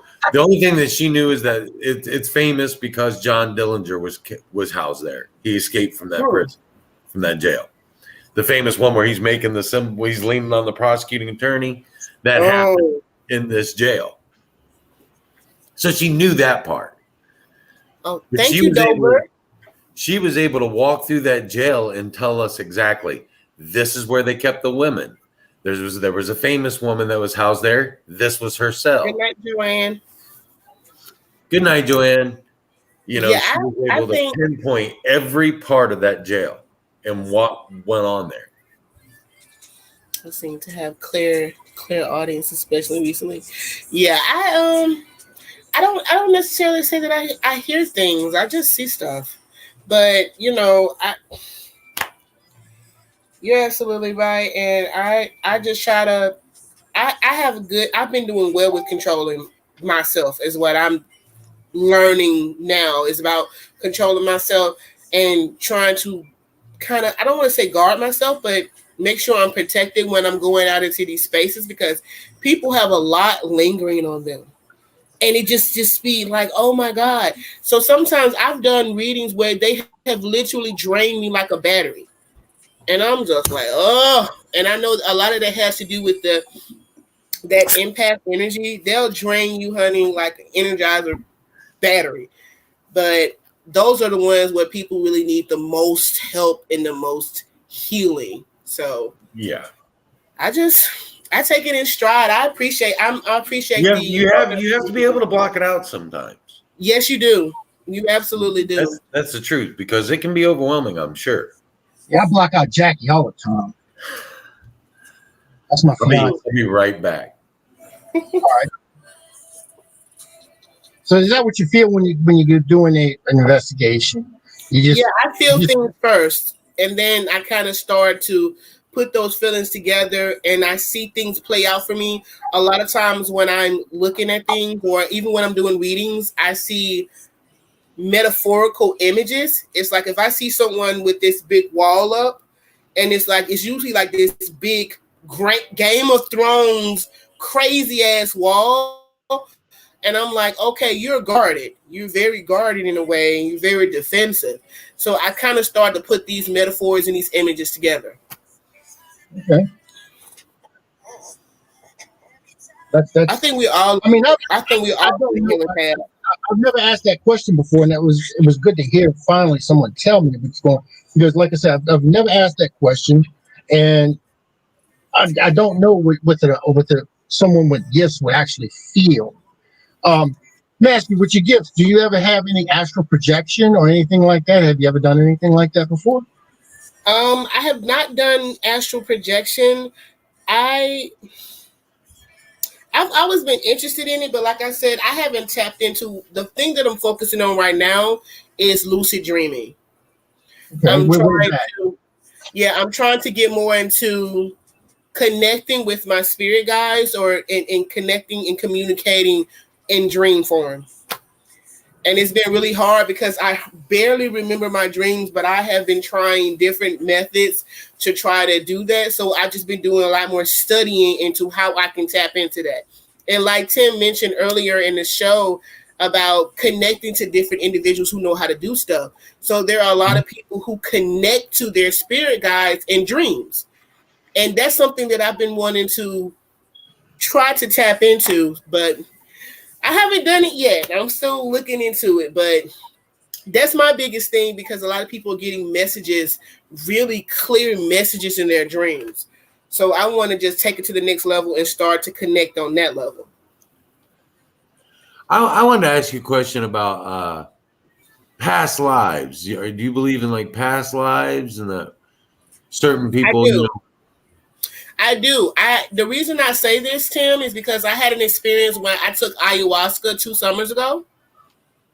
So the summer of 2020, I took ayahuasca and I actually connected with um, long descended ancestors. Like a hoodoo is an ancestral spirituality, but I connected on a different level. And so I saw the person that the person that kind of got me interested in this, like getting into this. I saw me and him in a past life, and we didn't get along in any life that I knew him in. We always clashed. And so my ancestors, like this long, they came to me in like a vision, and they were like, he's always there in our life to show you something, but he's always seasonal. He was never supposed to be someone that you set up shop with. We always clashed in every life I knew him in. wow. And so we clashed in this. I don't talk to him now. So he started me on the journey, but he definitely couldn't go any further with me on that journey because he made a comment to me a long time ago, and I just knew that we would be separated. He was like, after he was doing this for like 8 years, and he was like, it's only going to take you a very small amount of time to surpass me on this walk. And I'm like, really? And so I did. And there was like, we separated a long time ago. He could no longer continue to walk with me. But my very, very, very long descended ancestors showed me that we never saw eye to eye in a life that we were in. And I saw way past, way long ago. So I definitely believe in past lives. I definitely believe, I had a reading not too long ago. Someone's like, you were some type of teacher or like counselor in a past life. I'm like, I can believe it. Because teaching runs on both sides of my family. Oh, that's cool. So I can believe that. See, I don't know why I have these weird dreams sometimes. And I dream a lot about being on a battlefield. Now I was in a Navy. Well, you're married. Like different eras of a battlefild. Like sometimes it'll be like Revolutionary or Civil War, and sometimes it'll be like, like World War II. Sometimes it'll be, swords and shields. You can So, do that. You can do that. Sometimes but it's always a dream. But that's what I'm saying. You probably have lived those lives. I mean, you said you've been in the Navy. Yeah. So that could have been like a destined thing. Like in every life, you're bound to end up, serving as some type of war, some type of veteran or some type of war veteran hero or something like that. So that may be something that you should probably look into as far as what were your past lives looking into? What were you doing in your past lives, or what was going on with you many lifetimes ago? And I'm telling you, we really shock you. And so I have definitely had those experiences, but it's always when I'm doing some type of like psychedelic, I can tap into stuff like that. Yeah, it's just dreams that I have, and I'm always like, why That's did I so dream? interesting. Why did I dream that I was a Viking fighting off Y'all give me Roman one. legion? You live next to Minnesota. You live next to Minnesota for one, and then you married to Crystal. So I mean, really, I don't live next to Minnesota. It's a long drive from here to Minnesota. well, you're up there. You're up in the north somewhere. So that's all. It's all the same. Well, my last name is Nordic.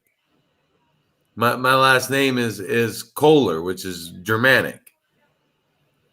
So I know I come from that region. Part of me comes from that region of the world. But, on the same hand, like I said, it's just weird that I have these dreams and it's always about a battlefield. I don't know. My past life, I was a slug.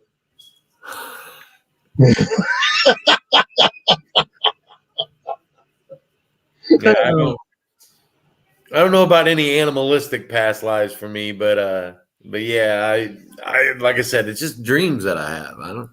I've had dreams like that when I was.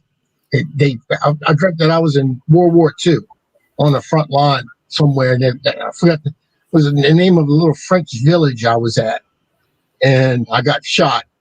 And that's why I wound up dying.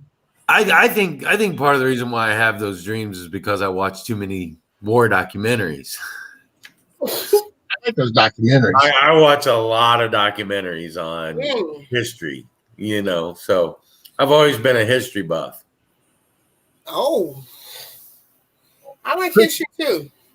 I've always been a huge history buff. I watch documentaries. Crystal's like, this is so damn boring, and I'm like glued to the TV. I like stuff like that too. I actually have a friend of mine.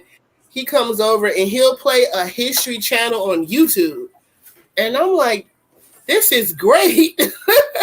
I watch a lot of historical documentaries. So, yeah, I like that too. English is my first love, but history was my second favorite subject when I was in school. I love it. I was always into history and science. Science because I could blow stuff up, and history because it's always just fascinated me.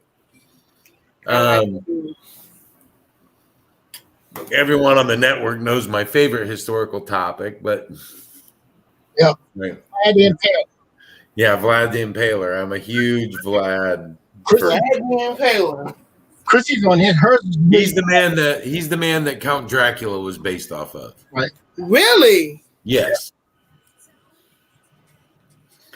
And I've been on several podcasts talking about him and the differences between the real Vlad the Impaler and the Dracula Vlad the Impaler. So Bram Stoker based it on a real person. Yes. Okay. Which there were connections before Bram Stoker ever wrote Dracula, but Bram Stoker's Dracula really brought this. Yeah, to mainstream. Yes, to mainstream. It really brought it to life. The whole Dracula and Vlad comparison, and in fact, he even named the name of Dracula in the book is Prince Vlad. Interesting. Yeah, Prince Vlad the Impaler.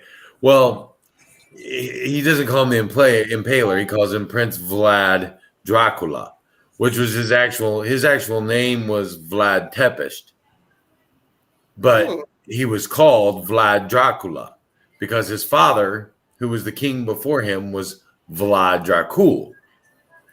Now, Dracul in ancient Romanian meant dragon.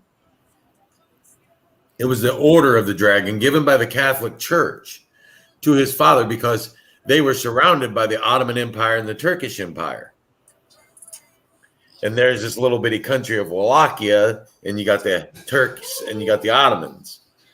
So he was a defender of Christianity between two Muslim empires. So his land was fought over a lot. And then so Dracula literally means son of the dragon. But around the time Bram Stoker wrote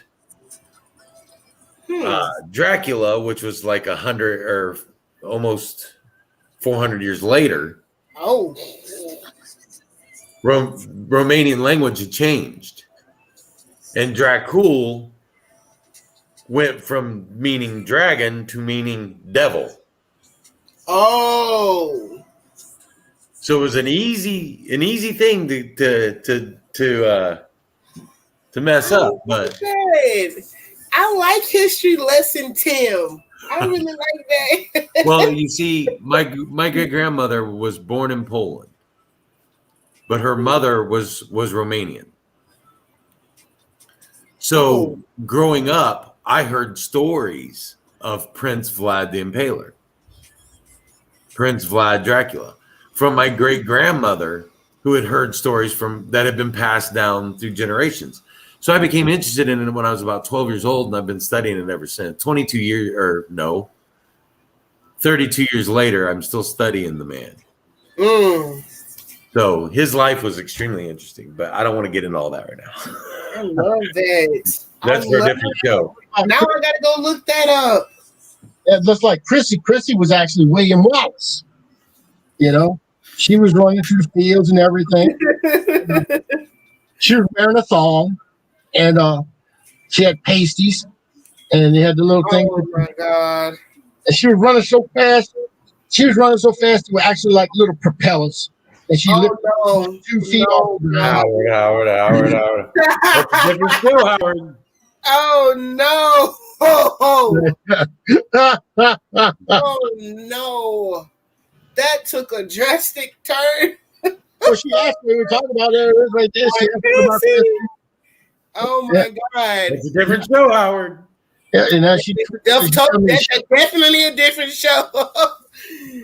No, you said this was the more toned down show. Let me try to get the show back on track. Empress J, are there any like fairly famous paranormal places to investigate near you that you've been able to do, or? No, I've just mostly done residential. I'm looking to go into this super. I mean, it's like a beauty shop that's got a lot of activity. So I think that's going to be the next thing for Spirit. We're working on a couple of the projects now, things that we're trying to get to that were probably like postponed due to the climate of the world right now. So you kind of have to push some things back. So we're looking to try to pick back up on our paranormal investigation. But like I said, I don't go to every one that they do because I'm moving around so much doing Empress J and trying to really get Conjure Girl Magic out there because it's something I just really started and I'm trying to pour a lot of energy into it, but I definitely do sub as an intuitive for Spirit. So I will be attending the next investigation that they have, and I believe it's at a beauty shop, if I'm not mistaken. Very cool. But it's a lot of places in Alabama. I mean, it's Alabama. You want to know it's tons of crazy shit here. Oh, I know, man. I mean, being kind of northeast a little bit, we have a lot of history that goes back to like War of 1812. Oh yes. I mean, Fort Wayne was an actual fort. Yes. And it was a participant in the War of 1812. So there's a lot of that around here. There's a big battleground between right out by Chrissy there. I've investigated several times, and I love investigating the two cemeteries associated with the battle that took place because they buried the soldiers right next to the river. Now, anybody that knows anything about Native Americans knows that they were associated with waterways. You know, the Native Americans, that was their spot. They buried the Native Americans up on a hill. But I will say this, the Native Americans that are buried there were actually given tombstones with their names engraved on it, which is extremely rare.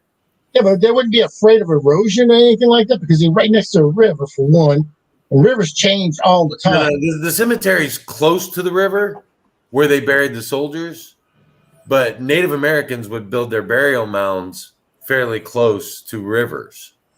Everything that they did was close to the river. The river was like a road for them.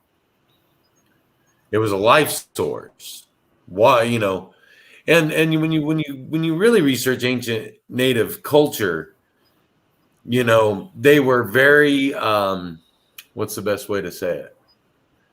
They were very ecologically, religiously, you know, the two went hand in hand. Mother Earth, you know, and their gods were based off natural elements. Dover wants to know where you at. I guess where you live. I am in Northeast Indiana, right outside of Fort Wayne, Indiana. A little town called Huntington, founded by Samuel Huntington. I love going to investigate the old cemeteries. I mean, you there's so much you can feel. Like one place we went to, you can feel electricity actually when you walk in. You can feel that thickness. You know what I'm talking about when you walk into a place that's really active, and you get that thickness that comes around you, and you can almost smell it. That's how thick it is. Well, Howard, you got stuff that goes all the way back into pirate times, man. I wish Indiana had stuff that went all the way back into pirate times. Jean Lafitte. We have a lot of Native American things around here. There was a big Native American encampment right out by my house here. So, you know, and they've preserved the cult. They've preserved it, you know, for people to come and do historical things there and stuff. So I love going out there and just being with nature. I'm a very nature person. So I gotta get Empress J over here. I gotta get her down here and let her come. She's seen the city back in 2019, but I don't know how you saw the city. But if you have somebody who knows where to go, you will see the city.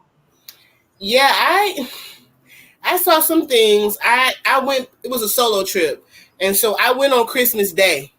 Probably a lot of things were not going to be open and available for me because I was like, I just threw some shit in the car. Something had been telling me for weeks. Like I try to listen to this little voice in my head. I don't know what it was. It's like, you need to go to New Orleans. I'm like, huh? Like go on Christmas Day, but I went. And it was very transformative to me. I had a really interesting experience while I was there. And it was kind of outside of that, but I kind of got together with this priestess, priestess. And so she invited me to her home. She made me a spiritual bath. She took me to her, it was like a prayer room. It was amazing. So I had a great experience while I was there, but yeah. Oh yeah, that's a mojo bag. It's a green bag. Oh yeah, he got grease. Yeah, he got grease. But we call it mojo grease. It's pretty much the same, I believe. Well, that's for protection and health. They make them for different. Yes, it is it's for a lot of different things. A lot of people like you carry things around in a mojo bag and protection, health, love, self-love. Sometimes you want to do work on yourself. So there's where Howard took us to Voodoo Authentica, they make them personalized for you there. Yep. You can have one made for exactly what you need. Yeah. Interesting. I told Crystal I'm gonna steal hers and make tea. It's sick. Probably.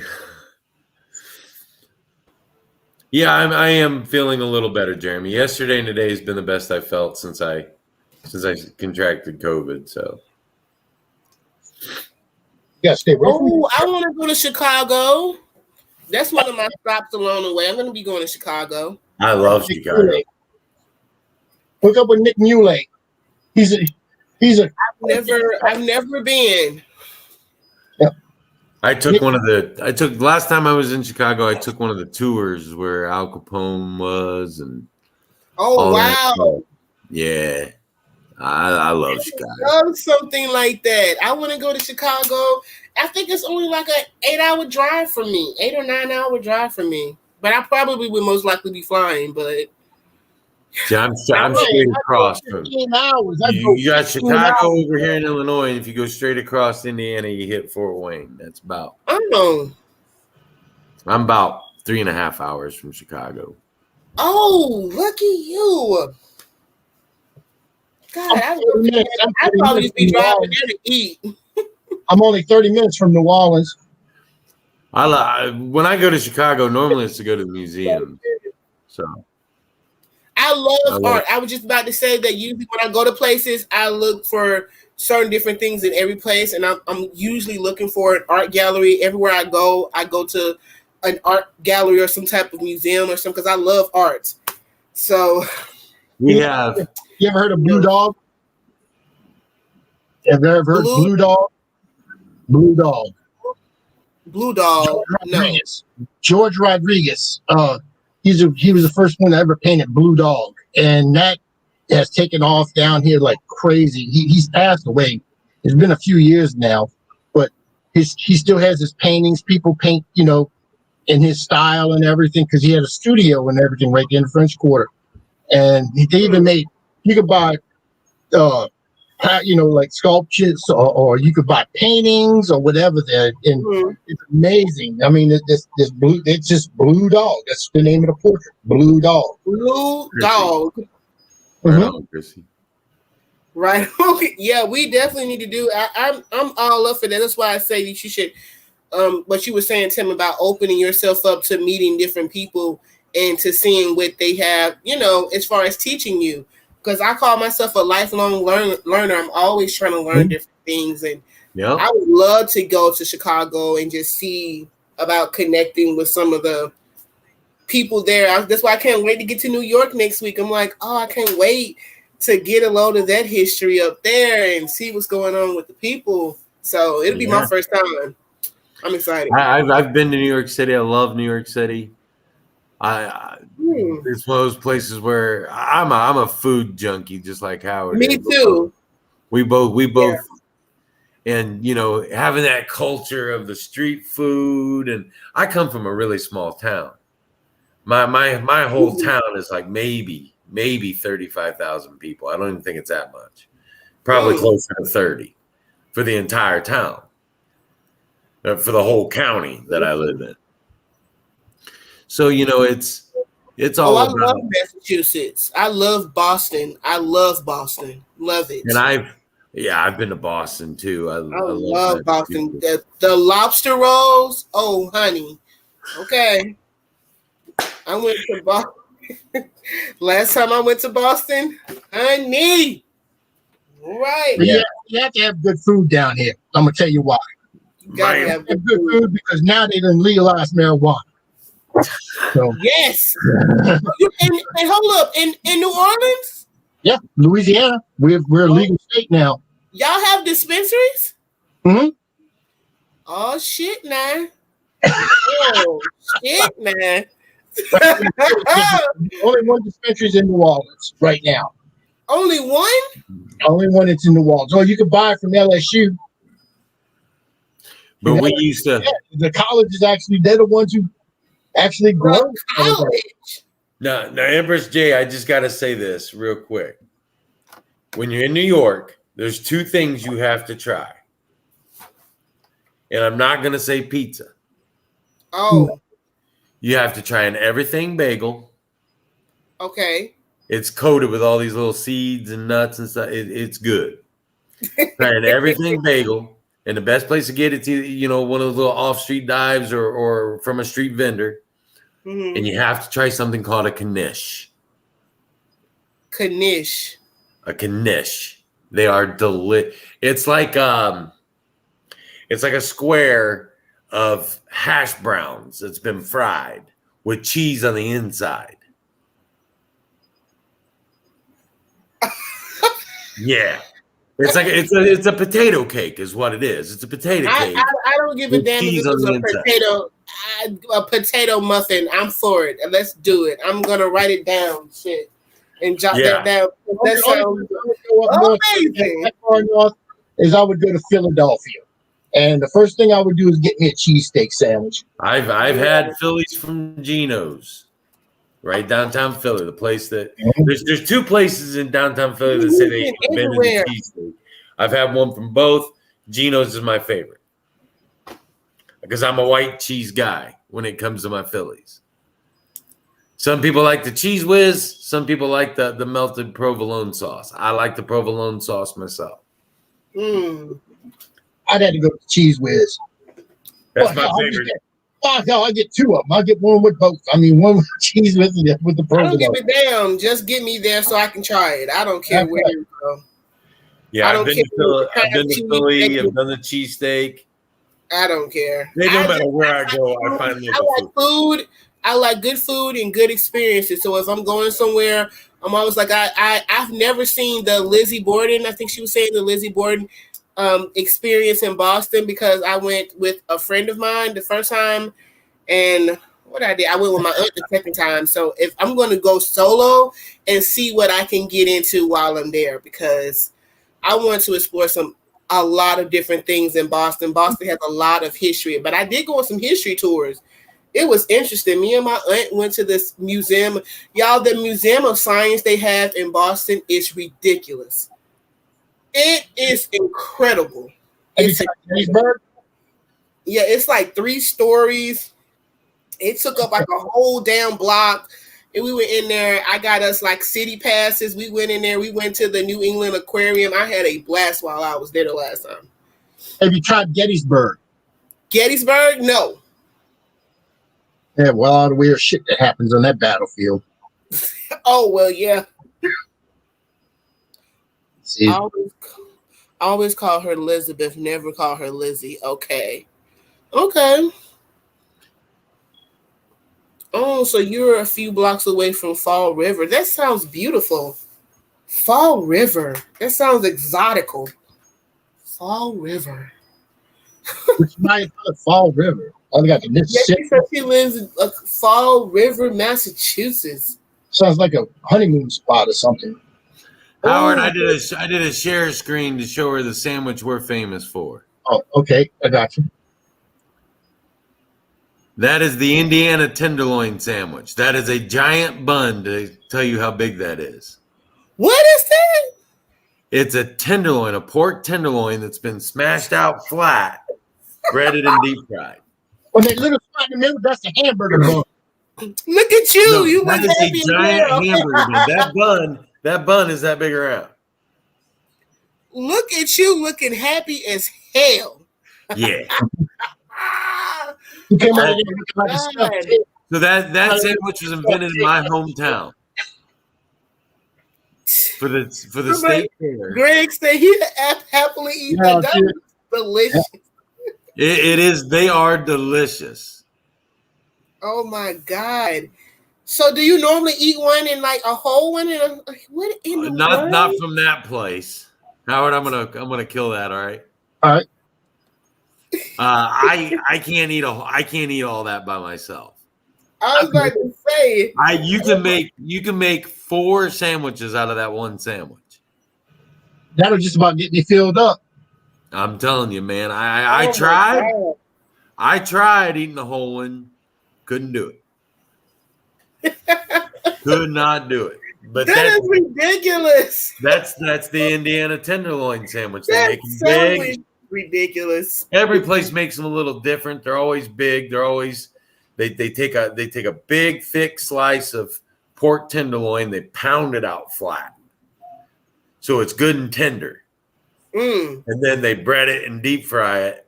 And the best way to eat it for me, anyway, is with ketchup, mustard, pickle, and onion. Sometimes I'll put lettuce on it. Sometimes I won't. But I got to have those 4 things: ketchup, mustard, pickle, onion. I'll get to the point where if I can't eat that thing, I'll lay down next to it and I'll just gnaw on it. Right.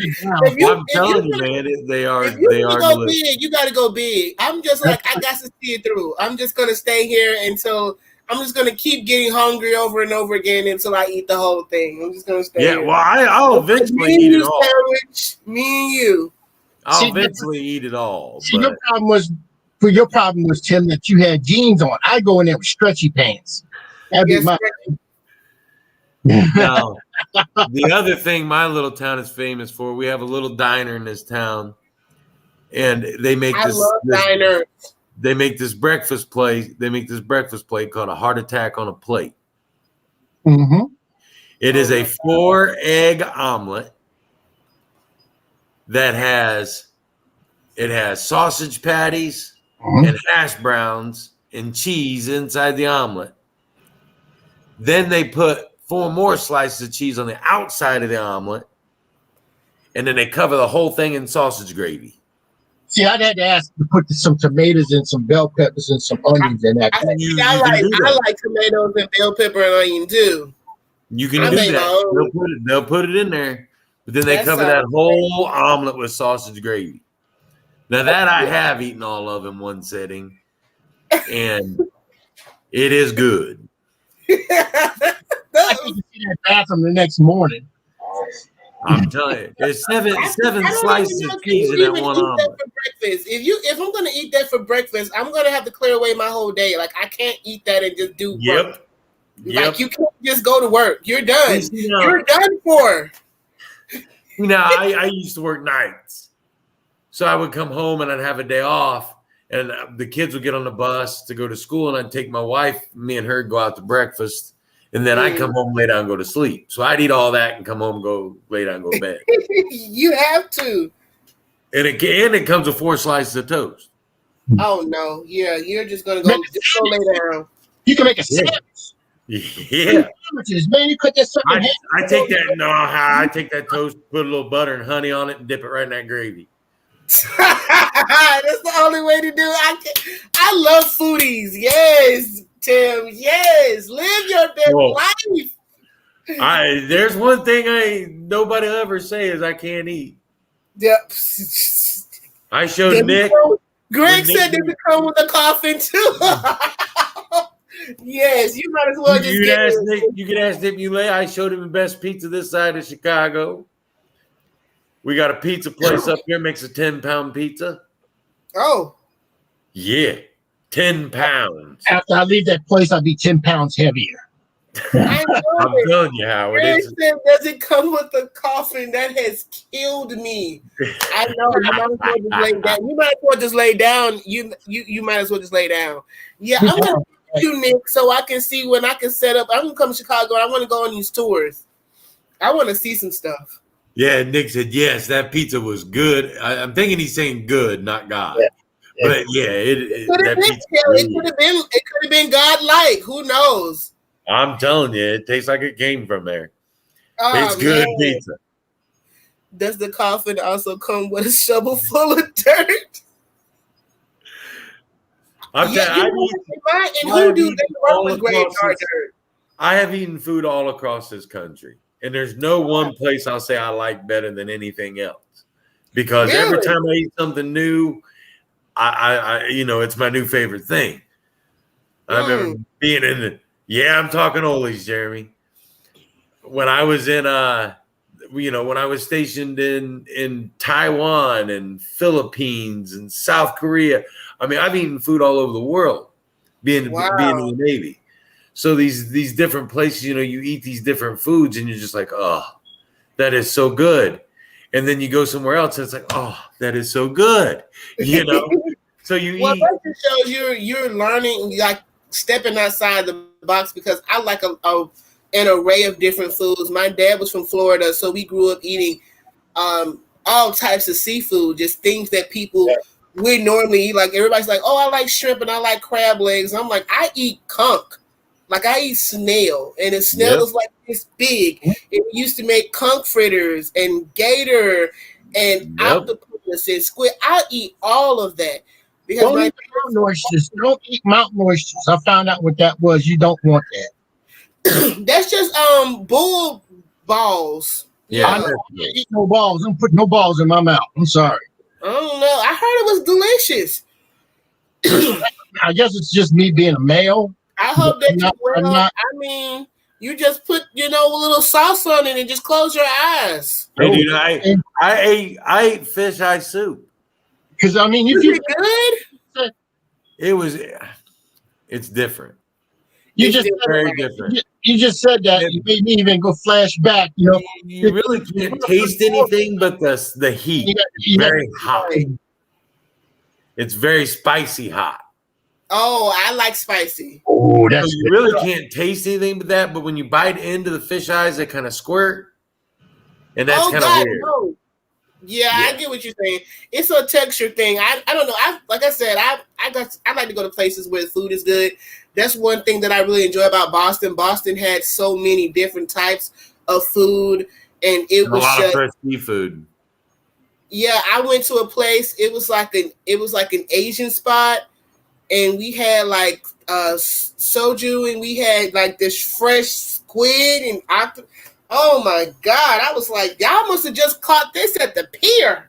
See, now when I'm in Boston, I'm not a big tuna guy, but I love fresh tuna when it comes fresh out of the sea. Yeah, but it's a lot of tuna up around Indiana, and that's like you getting the shit that's like 2 or 3 days old. At least, yeah. And I mean, there ain't no ocean near Indiana. I go down to the dock and see far. But I will sell you some beachfront property in Indiana. I'm going to get me some shrimps from Forrest Gump. I mean, right off the dock. Yeah, that's just because the closest ocean to me, I think, is about 3 hours away in Mobile, Alabama. So, Dawn Cajon, is it Cajon? Cajon says I'm an alligator fan. Now, alligator sauce piquant.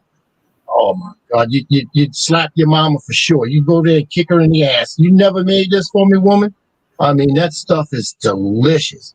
Yeah, I like gator. I like gator. I like gator too. I'll tell you what, Dawn, right here, I've had it so much of gator, it's unbelievable. Because if you ever watch the show Swamp People, they're all around me. I have Bruce Mitchell that lives maybe 20 minutes away. I have Troy Landry it lives about maybe 30, 35 minutes away. I have all these people that's on Swamp People down in South Louisiana, all live in my area. So, I mean, I get crazy amounts of stuff. Even Shelby Stanger. And if you ever heard of Shelby Stanger, that's SOB is crazy. He is. He's crazy. Just Google him or just look on YouTube and look for Shelby Stanger, Stanga. He shot his boat. He lives on a houseboat. He just shot his boat. And he just said, I just have problems. I mean, it's the way he is. I mean, he's just a crazy individual. I've had frog legs before. I like if it's swimming somewhere, I'm probably sure that I enjoy it. If it's swimming, I like stuff that's in the ocean. I'm not gonna lie.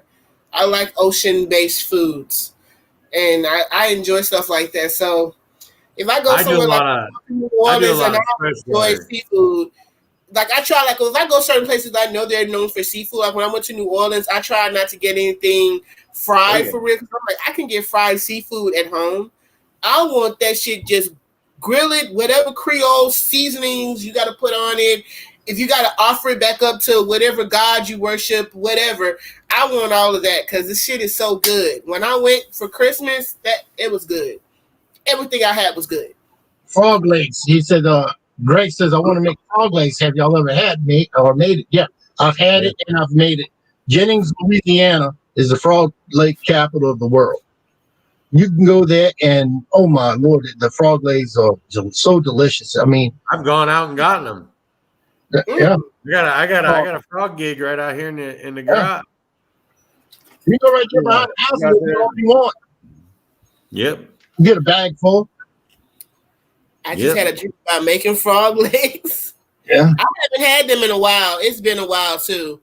it's not something you can just readily get here in Alabama, like Birmingham. I don't know. Yeah, it's not something that's we sometimes you can find them in the grocery store in season around here, but around where I live, there's a lot of beef, a lot of hogs, a lot of chicken, and a lot of corn. Corn on the Yeah, there's a lot of corn in Indiana. Nick of the corn knows what that's about. Interesting. It's very flat here. The landscape, the topography is very flat. Cornfields are so creepy to me.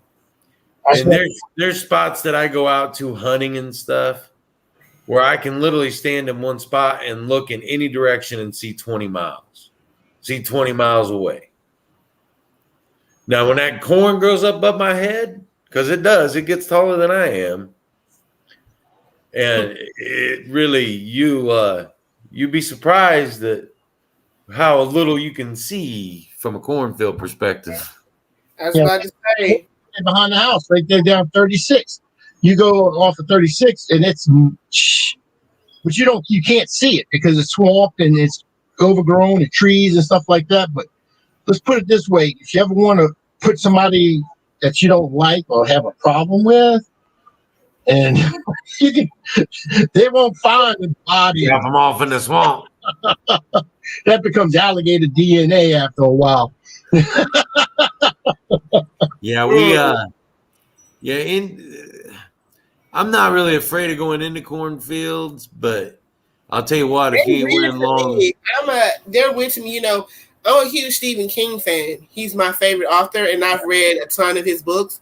And it freaked me out so bad that I was just like, y'all are following some spiritual entity that's talking to you in some corn.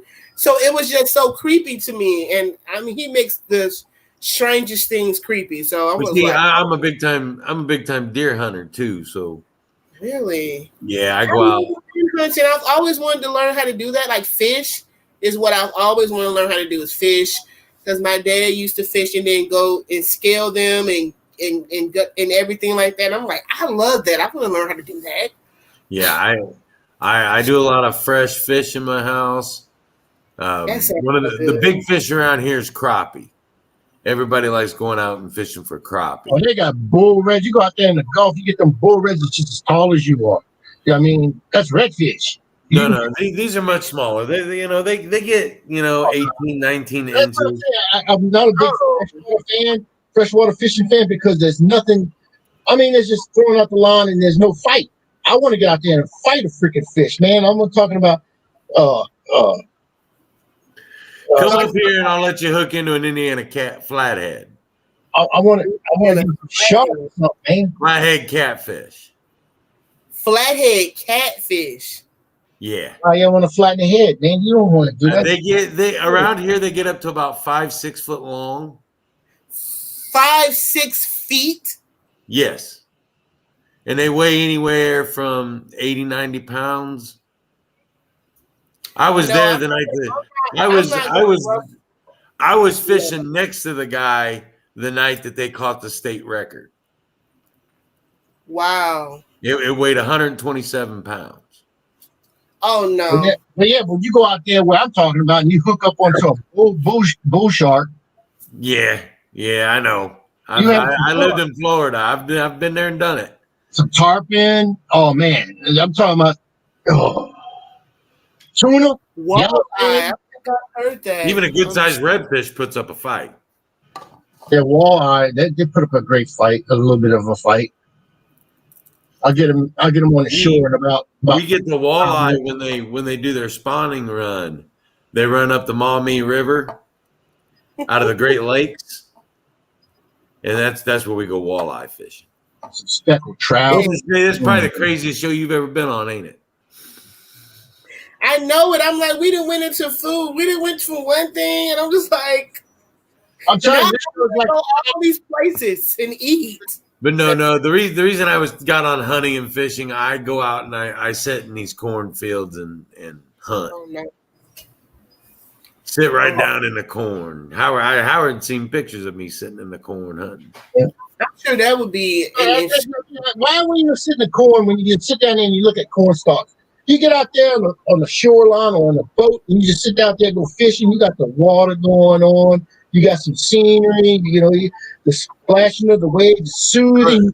Howard, I can't shoot a deer from there. These Indiana deer get big. They get real big because they eat on all this corn, so they get real. They get real big. Deers go up to lakes and stuff like that. They drink and all that stuff. If it's fresh or brackish or whatever, saltwater lakes. I just get out there and I love and I use every part of the animal. I know a lot of people aren't big hunters, but if I shoot something, we eat it. We use every part of it. Yep. Nothing goes to waste. It's just the way I was raised to be able to harvest my own food when I need it. I harvest my own food if I need it. I got 2 pigs, about 10, 15 freaking chickens. Oh, yeah, I'm ready. Petrie's pork and poultry, baby. Triple P. I can't do that. You have to resist the corn. It's just weird as hell. I'm surrounded by it. My little town is known for corn and soybeans. So only thing I'd be scared of going in the corn, I'd be sitting out there with you, Tim, and all of a sudden you hear some rustling and you hear freedom, and here comes Chrissy running around the corner. Well, if she does, I promise not to shoot her. She'll throw that thing at you. Oh my But God. if she's doing it during deer hunting season, she better be wearing hunter's orange. That's all I'm saying. She's just gonna be with his orange, but that's about there you go. You got something on hunter's orange. There she goes again. I believe Chrissy. I read Chrissy on my show. Actually, she's pretty sweet. I've had so much. She's a very nice person. We love Chrissy. She sure is. That's why I changed my name. I've had everything that could possibly come up on me in the woods come up on me. Skunk, coyotes. Oh no! You name it, I've had it walk right up on me. That's 2 things I won't eat. I mean, the food I eat anything, but the 2 things I won't eat is skunk, and I won't eat a possum. Now, I'll eat coon and all that other stuff. I mean, I'll eat any of that, but I won't eat. I stay clear of them. I've been sprayed by one when I was about 12, 13 years old. I don't want to go through that again. Yeah, you know what, Greg? I've never found evidence of a Sasquatch near me. Yeah, because you're there already. That ain't gonna mean that I ain't gonna be out there looking for him. By the way, Jeremy York is no longer known as the White Wookiee of Indiana. That has, since everything's happened to Jeremy, so now he is known as D's Nuts because he was in the nut room when it happened. Oh my God! Peanut room, peanut. I call him D's Nuts. Oh my God! 2 hours went by fast today. Oh, it always does on this show. We always have a good time. Yeah, we have a good time on here. I guess I don't think I've ever been on an episode of this show where we didn't talk about food. We didn't talk about everything else. Now, if I come to Alabama, I'm going to come up there and see y'all up there at Spirit and all that. And just everybody up there, come visit y'all. Yeah, you should, because it's something here. It's a lot of things to experience. I know over by Terry, and she's like the founder of Spirit. You know what I'm talking about. But I know that in places over there by where she lives at, I've seen apparitions walking in the street. And I had this, I literally one time I was coming from her house and I had to stop because I thought I saw a woman walking on the street. I'm like, I'm like, oh shit, it ain't a woman. And I started my car back. I'm like, you're not alive. You're not in physical form. Let me stop tripping. And I saw literally physical apparitions in the street. And I'm like, you got shit over there. They got a lot of stuff over there in her area. It's high activity. Terry has that house up there that's been abandoned, She was cleaning it out, and they had a lot of activity in that place. She started recording, started having sessions and stuff like that on it, and that's one place I'd love to get into. Yeah, I think we'll be going in there as well. I believe that she said something about that, but it's a lot of activity over there in that area, period. Like, it's some stuff over there. And so sometimes she kind of like look up the history, and we're like, why am I seeing so much? I'm like literally seeing things walking in the street at night. I was like, oh no. Oh, my page, it's gonna be Conjure Girl Magic with a K. If you just go on to Is that your Facebook page? Yeah, that's my page. I'm actually going to be streaming my show through my page tomorrow. So it'll be streaming through Spirit Things and my Facebook page. So it's Conjure Girl Magic with a K. Magick. And if you'd like a reading, what was your please send a photo, right? Yes, please send your selfies. I'm trying to get in people to send selfies for tomorrow's show. So that email is going to be spirit.empress.j@gmail.com.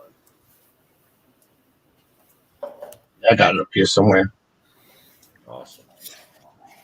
Try to find it right quick. Yeah, Howard had it in the comments. Yeah. Yes, send a selfie. Dual and banjo music. Nick's the man. Nick is like. Thank you, Greg. Nick is one of my favorite people I ever met. Greg is another one. Howard, of course, that I've ever met through doing these podcasts. Nick and I'm telling you, that kid and I, we connect. He's awesome. I love that guy. I can't wait to read you. Nick. I'm hyped about tomorrow's show. Like, I'm going to try to go all out because I won't be able to have a show on the 27th because I'll be in New York, but I am hyped for tomorrow's show. But thank y'all so much for this. Like, I love this. Remember, bagels, street bagels, and a street connect. Bagels. And a connect. Kanish, I got you. I'm telling you. Potato cake with cheese in the middle of it.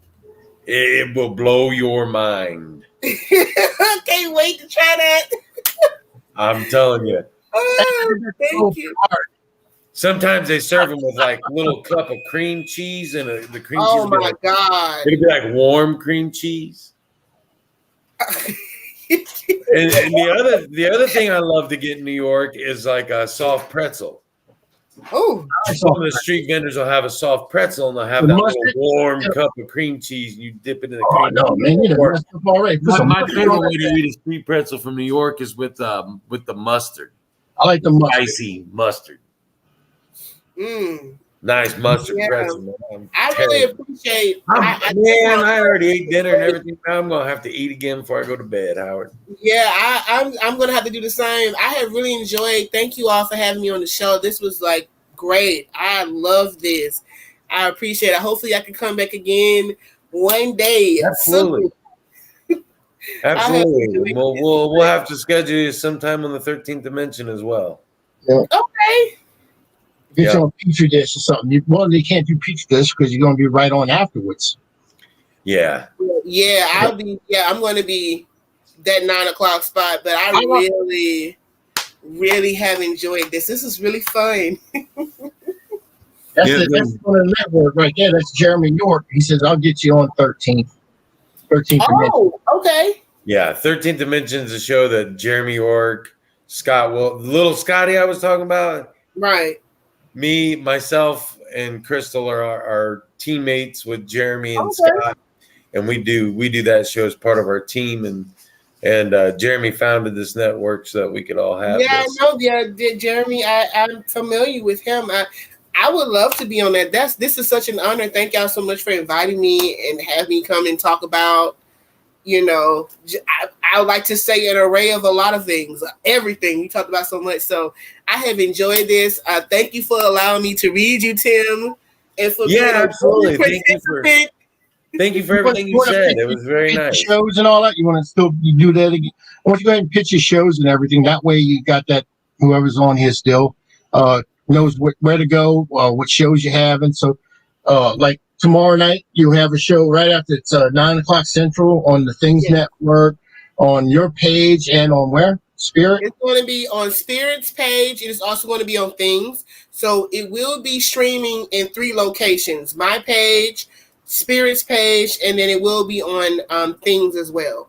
So it'll be streaming 3 places. So if you are affiliated with any of those pages, you'll be able to see it tomorrow, 9:00 p.m. Central Standard Time. Right after the Petri dish. And Right then after you have we do this. you have your email address that what I just put up. Everybody's been putting up. Yes. Yeah, go to that. That's where you submit for tomorrow night. Find it again. She just had it up there. It is.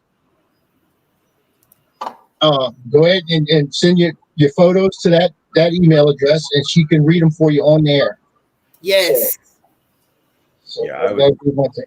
I really enjoyed you reading me. I thought it was great, and it was spot Okay, on. good. Yeah, I was hoping. I was like, oh my God, I hope that I'm doing right by you, because it was so many things coming to me at once. But Well, I think I agree with I agree with most of what you said, and a lot of people in here probably would too. That's the kind of person I am. I'm the kind of guy that would give you the shirt off my back if you needed it more than I did. yes, You know? And I try Yeah, to like help that. people because I still believe in people deep down. And I admire that about you. So that was really, I love that, because I was trying to, like, I wasn't feeling well today. I was like, I'm not going to do any readings today, because I had several people asking me. I'm like, no, not today. I'm just going to rest and chill out, because I got to read tomorrow. But that was really, I like that. I really love what I was being shown, especially when I got to like the daughters. I was like, oh, I love this. yeah. I love this. That's why I'm bald. I raised 3 daughters. Yeah. We believe in family, and Nick Muley says we are family. That's right.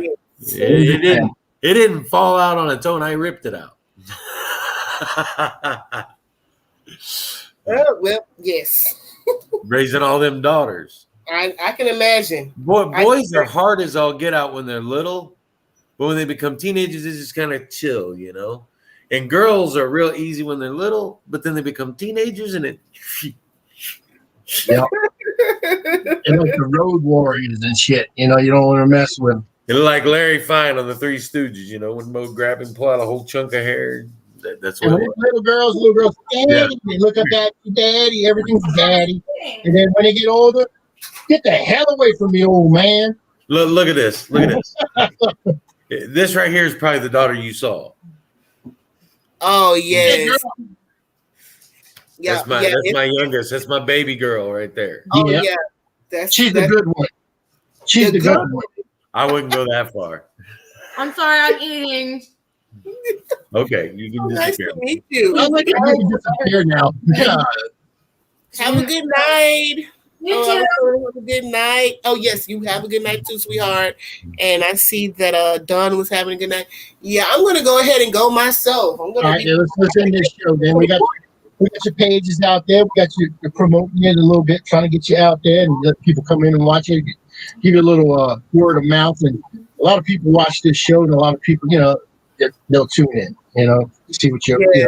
I've had a couple of people who are saying you're funny and everything else, and I'm just like, she's not funny. She's supposed to be, she's a reader. She's not supposed, But know. But her energy is going to project that too. Her energy is going to project out there, and people are going to know that when you give them a reading, you're going to be honest with them, but you're also going to be fun about it. You're going to have fun doing it. Yeah, I'm always honest, and if I detect anything that I feel like will make a person uncomfortable, I immediately say I will talk to you or offline, so that we can have an opportunity to kind of get what we need to get. But my whole objective in doing the show is to really get to the healing part, and I'm like, because that healing shit really hurts, and just getting to that point, it's a lot of people who are holding themselves back. So I just like to be the voice of reason. Like, I see you don't have to go through this. We can move forward. It's okay. I got one quick question for you before we go. Have you ever seen, if you get a reading, have you ever seen someone's fate, like they're gonna pass? No, I've never seen anyone passing. I do see like certain events in people's life that if they keep up with the path that they're going, like I said, when I saw the guy, something happening to him on his birthday. I didn't know what it was. I just knew something bad was going to happen to him on his birthday. And I'm like, this is going to be a really bad situation. And I'm like, let's go hang out. And he got shot in his thigh, was in the hospital a month and had to recover from doing crazy shit on his birthday. And I was just like, I could see that was something going to happen that was going to negatively affect him, but I didn't know exactly what it was going to be. So I mean, you have fun with it. And if I seen somebody who's going to die, I'd be like, dude, let me tell you, you're going to die like Elvis. You're going to be on the shitter, and that'd be like, I would have some fun with it or something. I think that what it is that some people can do that, and I know somebody who can do that, but they're really hush-hush about it. Yeah. Thank you, Jeremy. Have a good night, brother. All right, Good night, Greg. Good night. I mean, I wanted to see if you haven't seen anything like that. I'm going to have to start asking that question to other mediums and stuff because I'm curious about that. Oh, see, now I'm just now getting into mediumship. Like I'm not fully developing that. I'm still trying to understand that for myself because I'm like, that's something new that is coming to me. Like somebody told me, "Oh yeah, you're a medium." I'm like, "No, I'm not." And so it's kind of like I'm hearing things and I'm seeing things and experiencing things. So now I'm having to go and investigate that. But yes, I wouldn't want to have that gift. I don't think. Okay, I'm just curious.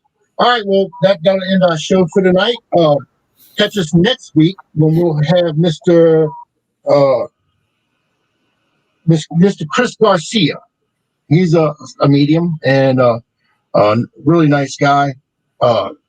We've been getting a lot of meetings. I want to get into some UFO stuff, man. That's what I'm looking to get into. But you know me, man. I'm all about it.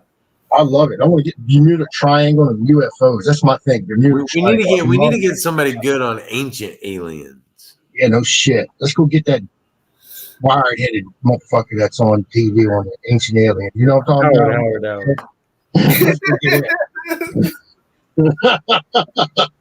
That's who I want. What's his name? I haven't really watched the show very much. He got the big hair. It goes straight up like that. I know exactly what you're talking about. I don't know his name. Yeah, it was when I say ancient aliens, I'm really into like the Nazca lines in Peru, and the pyramids in Egypt. My step-son-in-law, he's from Peru. Oh, really? He was going to take me. Yeah, he was going to take. We were talking about that's next week. We're going to have Chris Garcia next week. He was going to take me up to Mount. It's a city in the mountains. It's hard to get to it. And they got actually like a landing strip on it for some reason. Machu Picchu, yeah. He was going to bring me there, and he was going to bring me to the Nazca lines and all to see all that. You could actually rent a plane to fly over it to see him. Yeah. So we was going to talk about doing that, but that's his home, and he's got family and everything still there. So we were talking about doing that, making a little trip out of it. Oh wow, Greg. That'd be fun. Well, I'm going to go ahead and dip out. Thank y'all so much. We'd like to thank everybody for watching tonight. And we'd like to thank Miss Empress J for coming on tonight. And y'all have a great night. And we'll see y'all next week.